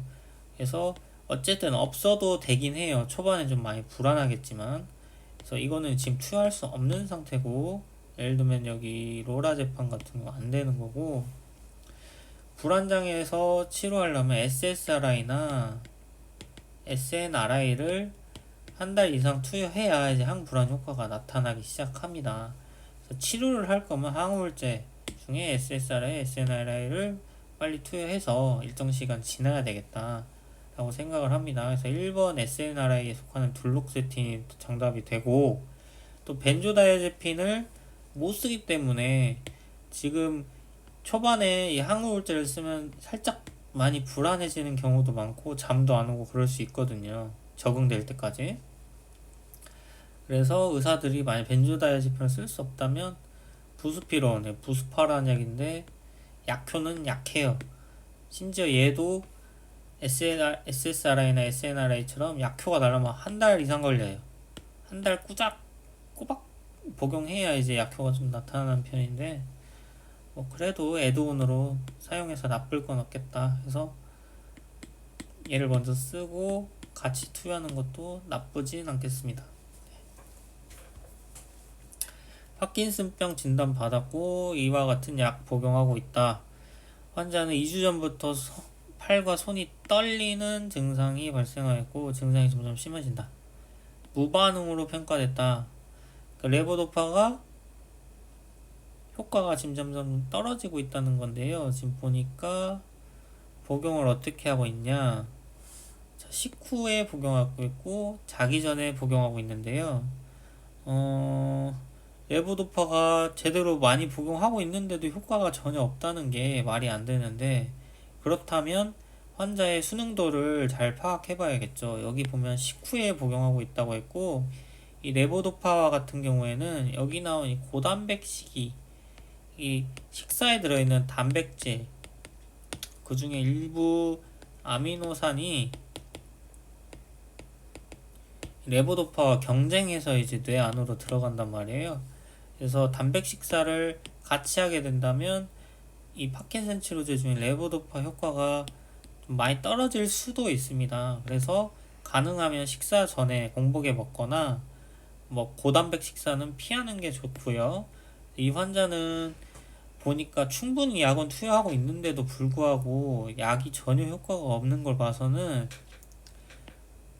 음식과 약물의 상호작용이 있는 것 같아요. 그래서 공복에 복용을 일단 한번 해보면 어떨까라고 생각하는 겁니다. 그래서 정답이 3번으로 바뀌는 거고, 뭐 지금 서방형 제제로 변경한다 뭐 이런 거 나오는데 이것도 사실 의미가 없죠. 약효가 자체가 없다는데, 그렇죠?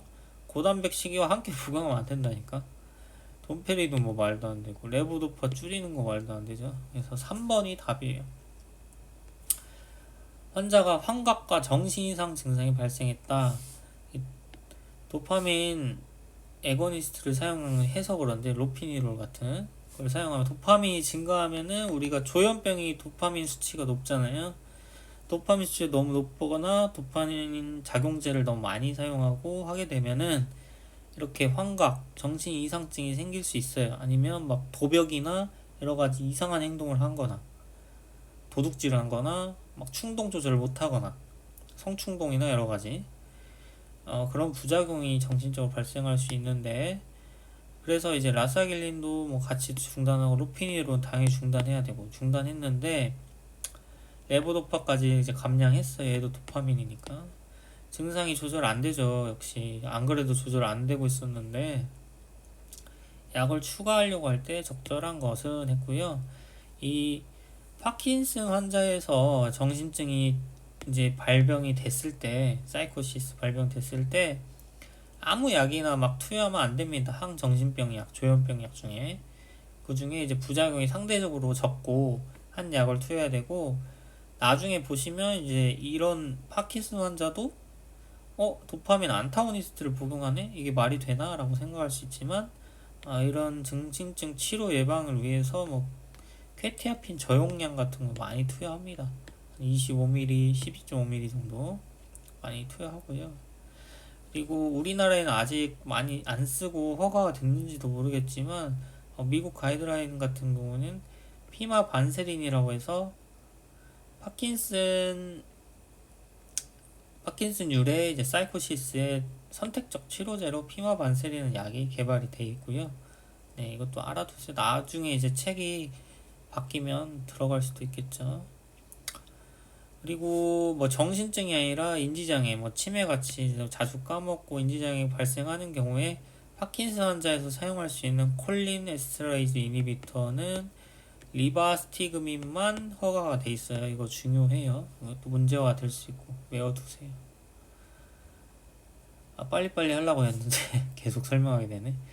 63세 남자 5A고 나프록센 복용 중이다. 위장관 출혈이 있대요. 엔세이드 오래 먹어서 그런가 봐요. PPI 복용 시작했는데 나프록생 중단 후 대체할 적절한 약은 했고요. 위장관 부작용이 적다고 알려진 폭스2 이니비터를 사용하면 다른 엔세이드보다는 낫겠죠. 일단 관절염 치료는 해야 될 거 아닙니까? 아파 죽겠는데. 그래서 진통 효과가 있는 약을 써야 되는데 그 중에서도 위장관 위염이 출혈이 있었던 환자들은 이게 어떤 기준이 있어요. 근데 어쨌든 여기서는 콕스2 이니비터를 사용하면 된다. 출혈이 명확히 있었으니까. 62번 RA로 진단받았고 신부전도 있네요. RA 치료를 위해 적절한 약물요법은 했고요. 이 문제에서 핵심은 보면은 여러가지 항체 의약품이 답으로 나와 있는데 이제 류마티스 관절염의 이제 핵심이 되는 바이오드마드 중에 TNF 알파 이니비터 굉장히 많이 쓰이죠. 인플릭시마, 뭐 레미케이드, 휴미라, 뭐 심퍼니 이런 거 많이 쓰이는데 이 TNF 알파 이니비터는 신부전을 악화시키거나 유발할 수 있고 안 좋아요. 그래서 TNF 알파와 관련한 약은 신부전 환자에서 가능하면 금기나 주의사항이 필요한 약입니다. 그래서 다른 바이오드마드인 아바타셉트를 사용하면 상대적으로 부작용이 적게 치료할 수 있겠습니다. 1번 메토트렉세이트를 HCQ로 변경하는 거는 뭐 의미 없어요. 네. 지금 뭐 메토트렉세이트에 뭐 독성이 발견된 것도 아니고 그럴 이유도 없습니다. 추가를 하면 했지. 파제트병으로 치료 중인 57세 여자 골다공증 진단받았다. 금기인 약물은 파제트병 환자는 테리파라타이드 쓰면 안 돼요. 이거는 그냥 외워두세요. 이 테리파라타이드의 금기가 이제 파제트병이랑 고칼슘 혈증, 예, 칼슘 올라가거든요. 고칼슘 혈증이랑 이제 알칼라인 포스파타제라고 혈중 랩 데이터 있죠. 이 뼈가 이제 뼈 흡수가 일어날 때 알칼라인 포스파타제가 많이 상승하게 되는데 이게 높은 사람은 투여 금기가 됩니다. 그리고 뼈에 전이가 있으신 분들 같은 경우에도 금기입니다. 이제 골전이가 있으면 비스포스포네이트를 투여해야 돼요. 예, 골전이 예방을 하고 치료할 수 있거든요. 그리고 또 하나 알아둘 거는 최근에 항암 치료를 했거나 뭐 방사선 치료를 받은 환자들은 테리파라타이드를 투여하면 안 돼요. 네. 이런 테리파라타이드 포스테오라는 약인데 이 약의 금기를 좀 잘 알아둡시다. 64번 BPH고 전립선 크기 27g 27g이면 큰가 작은가 이걸 알아야 되는데 자 5알파 리덕테이드 이니비터의 투여 기준 그러니까 전립선 크기를 낮춰주는 약인 이 약계를 사용하기 위해서 가이드라인에서는 전립선이 40g 이상의 부피를 가져야 돼요. 네. 근데 여기서는 40g 안 되고 27이기 때문에 이제 초치료로서 5알파 리덕테이즈 이니비터를 고르는 게 부적절하고 발기부전이 또 있대요. 그래서 같이 이제 치료를 해주면 좋겠는데 여기서 이걸 못 쓰면 뭘 써야죠? 당연히 알파 블로커를 써야 되잖아요. 그래서 가장 이제 많이 쓰는 탐슬로신 쓰면 되겠고 거기다가 타달라필 5mm 같은 경우에는 발기부전에도 효과가 있지만 전립선 비대증에도 효과가 있습니다. 그래서 이중으로 임상적 효과를 얻을 수 있는 좋은 선택지가 되겠습니다. 그래서 탐슬로신 타달라필은 복합제도 있어요. 그래서 많이 씁니다. 65번 호르몬 치료 약물 고르라고 했는데 환자 보니까 52세 폐경기인가봐요. 홍조 있고 야간에 땀이 식은땀이 나고 한데요. 이분 히스테렉토미 자궁을 완전 절제해서 자궁이 없습니다. 이거 중요해요. 호르몬 치료할 때 정말 중요해. 이거 외워두세요. 자궁을 절제했으면 호르몬 치료에서 뭐가 차이가 나죠? 자, 보통은 에스트로겐과 프로게스테론을 같이 투여하는데 그 이유는 에스트로겐만 단독 투여하면 자궁 내 조직이 증식하고 암이 생길 수 있어요. 유방도 마찬가지고 여성암의 발병이 위험이 있기 때문에 그런 거고, 프로게스테론이 거기 기량작용을 해주죠. 근데 이 환자는 자궁 절제를 했기 때문에 프로게스테론을 투여할 필요가 없습니다. 그래서 전절제를 한 경우에는 에스트로겐 단독 치료가 가능하다는 거가 굉장히 중요합니다. 그거 물어보고 있는 거고, 여기서 답을 보면 다 프로게스테론이 포함된 게 있고 에스트로겐 단독인 거는 지금 1번밖에 없어요. 그래서 정답이 1번이에요. 이거는 좀 괜찮은 문제라고 생각합니다. 66번, 호르몬 치료 3년 후에 정맥 혈전증 VT가 생겼고 현재는 중지했다. 자, 여성 호르몬 치료의 중요한 부작용이 이제 혈전증 위험이 굉장히 증가한다는 건데, 예, 이것도 잘 알아야죠. 담배 피는 분들 더 심하고요. 그래서 흡연자는 웬만하면 호르몬 치료를 지양하는 게 좋아요. 폐경 후 증상을 개선할 적절한 약물은 이제 호르몬 치료 못하니까 다른 약으로 조절해야겠다 싶은 거고, 보통은 SSRI나 SNRI 같은 이제 항우울제를 가지고 조절하기도 하죠. 그래서 여기서 정답이 될 수 있는 게 에스시탈로프람밖에 없고, 호르몬이 아니더라도 예를 들면 이제 바제독시펜 같은 썸제제 있죠. 셀렉티브 에스트로겐 리셉터 모듈레이터, 바제독시펜이랑 뭐 몇 가지 더 있는데, 어쨌든 얘들조차 VT가 증가해요. 혈전증 위험이 높아지는 게 위험 요인이에요. 그래서 얘도 안 됩니다. 그래서 이거 고른 사람 좀 있을 텐데 정답은 5번이에요. 67세 이제부터 암인데 사기 유방암이고 폐전이가 있대요. 적절한 약물요법은 했고요. 유방암 같은 경우에는 뭐 어떤 암이든 마찬가지지만 유전적 특성이 굉장히 중요하고, 보면은 호르몬 수용체가 음성이라 호르몬 치료 불가능, 허투 음성이라 트라스투즈맙, 펄투즈맙 사용 못하고, 브라카는 양성이래요. 자, 호르몬 수용체 에스트로겐이랑 프로제스테론 음성에다가 헐투 음성, 이런 유방암을 이제 삼중음성 유방암이라고 하는데, 유방암 중에서도 가장 치료가 안 되고 예후도 안 좋은 유방암이에요. 거기다 폐전이 말기죠. 아주 안 좋은 상황이다 라고 보시면 이해하면 되겠고요.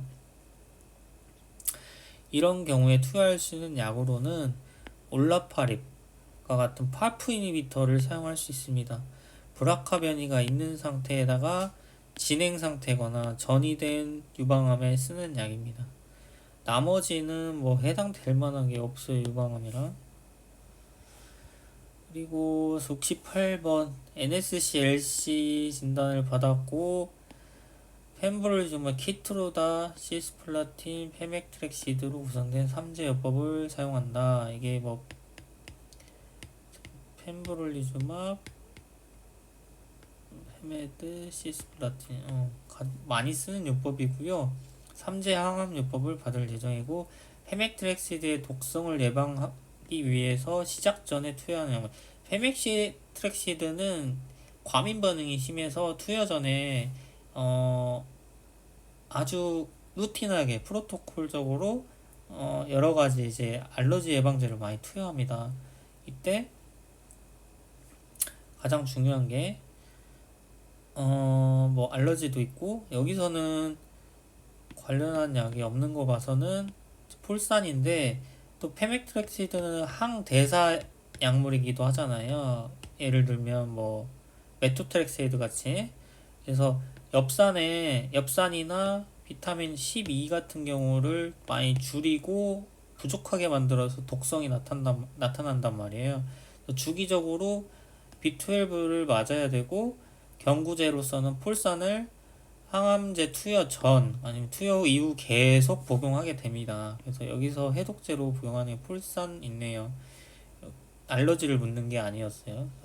만약에 또 알러지 관련한 문제도 나올 수 있겠죠. 그런 경우에는 뭐 항히스타민제와 스테로이드 투여합니다. 69번 절제가 불가능한 전이성 대장암을 진단받았고 폴폭스를 할 건데 에코그 1점이면 0에서 1점이면 괜찮은 거예요. 그렇게 이해하시면 되고 항암요법을 할 수 있다 정도의 수행도라고 보시면 되고 절제 불가능 전이성 대장 검사 결과 봤을 때 라스가 양성이고 브라프가 음성이에요. 라스 양성에 또 DMMR, MSI 하이로 나왔고 관찰 안됨 아니라고. 그래서 라스 음성에 EGFR 양성이면 이제 세톡시맙을 사용할 수 있고 근데 여기 EGFR 안 나왔죠. 안 나왔고. 여기서 추가할 수 있는 항암제는 했는데요. 여기 나오는 것 중에 보통 이제 전이 불가능한 전이성 대장이나 팔리에이티브 치료할 때 고식적 치료할 때 폴폭스에 추가할 수 있는 바이올로직 항암제들이 몇 가지가 있는데 폴폭스에는 이제 베바시즈맙과 세톡시맙을 추가할 수 있어요. 근데 세톡시맙에 관련해서 라스가 음성해야 되고 EGFR이 양성해야 되는데 여기서는 라스 양성이기 때문에 어차피 세톡시맙 쓰지 못합니다. 그래서 베바시즈맙밖에 추가할 만한 게 없어요. 폴폭스에 플러스 할 거면. 만약 폴필이었으면은 다른 선택지인 아플리버셉트, 지브 아플리버셉트도 정답이 될 수 있는데 여기서는 폴폭스이기 때문에 답이 안 된다. 그래서 이거 아니고 세톡시맙도 아니고 베바시즈맙이다 하고 정답을 고르시면 됩니다. 폴폭스에 더해서 투여할 수 있는 걸 묻고 있으니까 그래요. 당뇨 환자가 3기 결장암, 결장 병변 절제 수술 받았다. 당뇨병성 말초 신경병증 있다. 1차 보조화학요법을 했고요. 신경병증, 당뇨병이 있어서 이제 발생했는데 항암제 중에 많은 것들이 이제 신경을 손상시켜 신경병증이 많이 발생하곤 합니다. 그래서 여기서 선택할 수 있는 보조 항암요법은 지금 수술 이후에 어주번트로 지금 투여하는 항암제잖아요. 그래서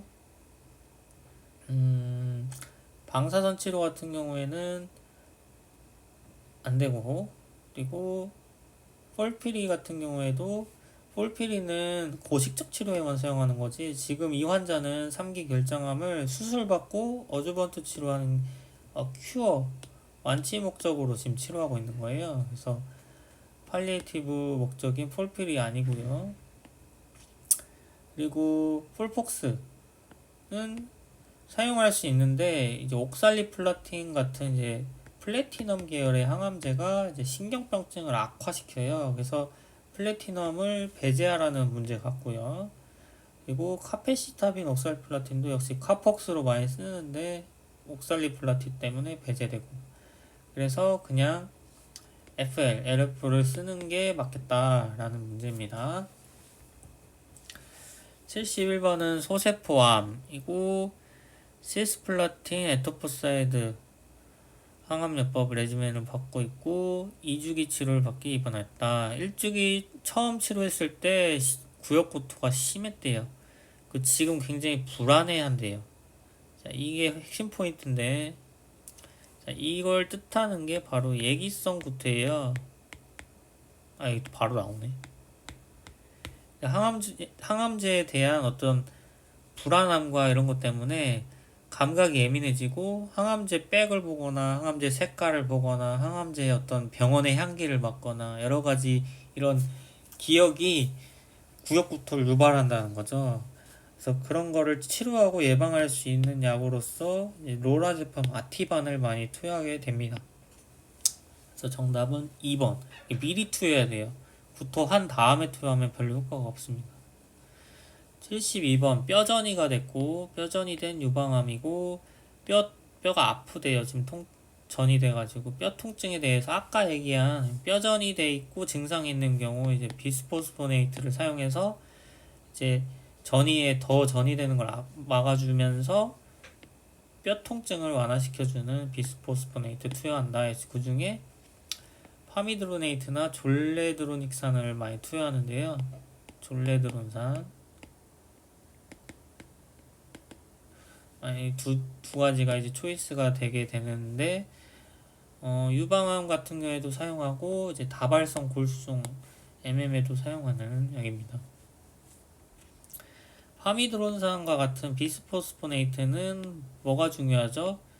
신장 기능을 확인하고 투여하겠죠. 비스포스포네이트는 이제 신기능에 따른 투여 여부가 갈리니까 반드시 혈전 크레아틴을 확인하고 투여하게 되겠다. 신기능 확인. 73번 관해유도요법으로 적절한 것은 환자는 지금 APL이네요. 여러분이 배운 암 중에 제일 쉬운 거 APL이고 관해유도요법으로 적절한 것은 물어봤고요. 일단은 이 APL 환자 같은 경우에는 이상하게 들릴지 모르겠지만 확진이 안 되어도 의사가 의심만 되어도 바로 트리티노인을 투여해야 돼요. 이게 이제 혈전이나 뭐 출혈 관련해서 코아귤로패시라고 하는데 이게 위험하거든요. 굉장히 APL의 주요 사망 원인이 코아귤로패스예요. 그러니까 응고장애인데 이 트레티노인이 여기에 아주 효과적이에요. 그래서 지금 당장이라도 이걸로 사망할 수 있는 상황이기 때문에 APL은 완치도 쉬운데 이런 걸로 사망 안 되겠죠. 그래서 의심만 돼도 바로 트레티노인을 투여합니다. 이 경구제예요.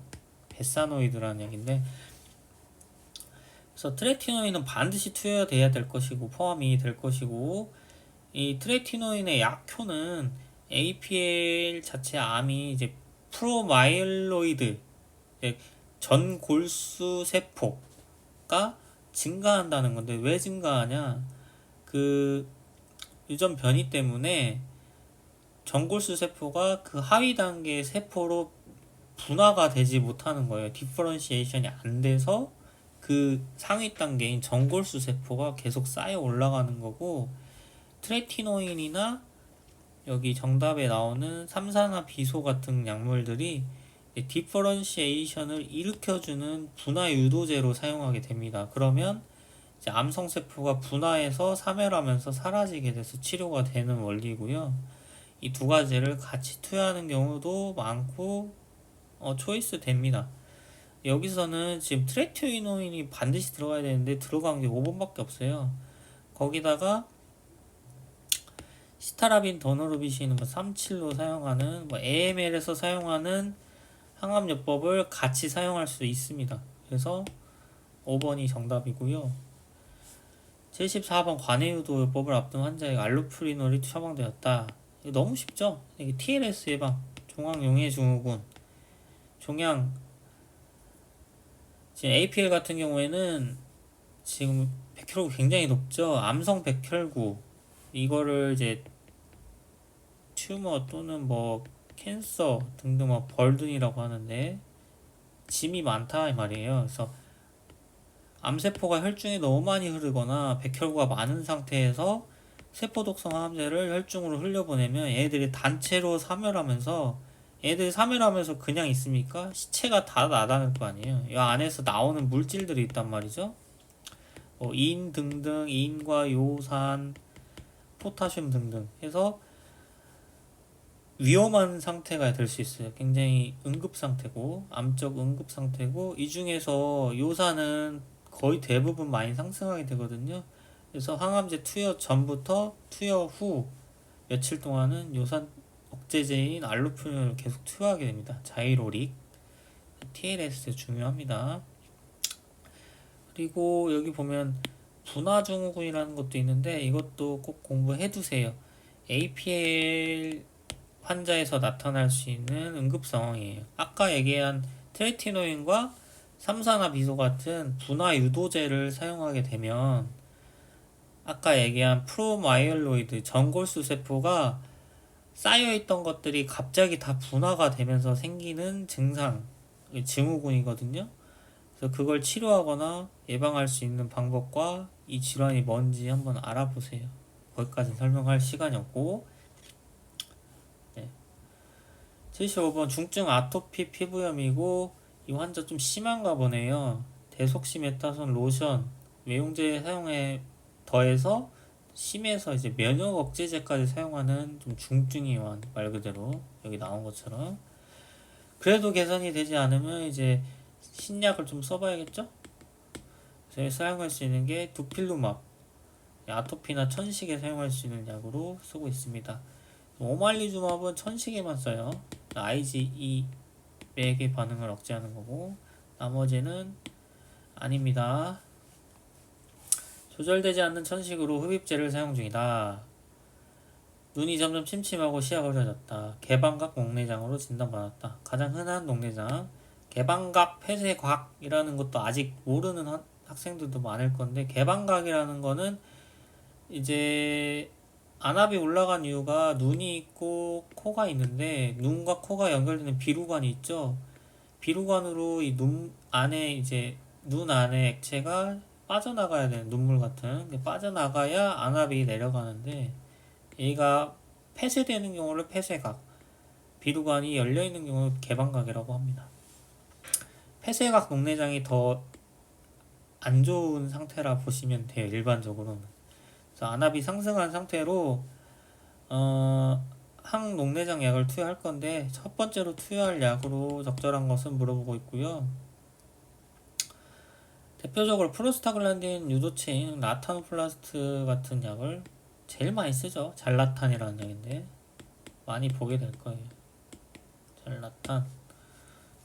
그리고 이 환자는 천식 환자이기 때문에 티몰룰 같은 경우에도 퍼스트에서만 세컨 사이라 보면 되는데 1차 요법으로 썼다 문제가 되는 약은 아니에요. 그래서 1번과 3번이 답이 될 수 있는데 천식 환자이기 때문에 저만제라도 베타블로커는 금기입니다. 그래서 정답 될 수 있는 유일한 선택지 드러그 오브 초이스인 프로스타글란딘 유도체. 다음 문제는 이제 영양요법 TPN 관련한 문제인데, TPN에서 제일 유명하고 쉬운 문제예요. 제주입증후군.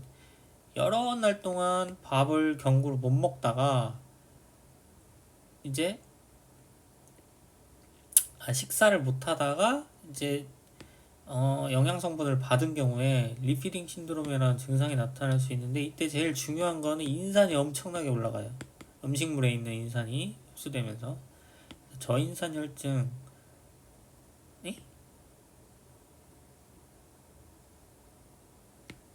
잠깐만, 고인산 혈증 아닌가? 정맥요법을 시작한 제주입증후군 리피딩 신드롬은 저인산 혈증이 낮아져요. 인산이 낮아집니다. 죄송합니다.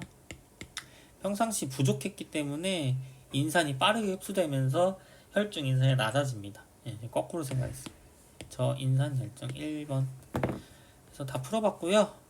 이번에 좀 시간이 없어서 정신없이 푸느라 중간중간 막히기도 하고 그랬는데 어쨌든 도움이 됐으면 좋겠고, 또 21년도도 나중에 시간 될 때 풀어볼게요. 오늘 현충일이라 쉬는 날 한번 해봤어요. 네, 감사합니다.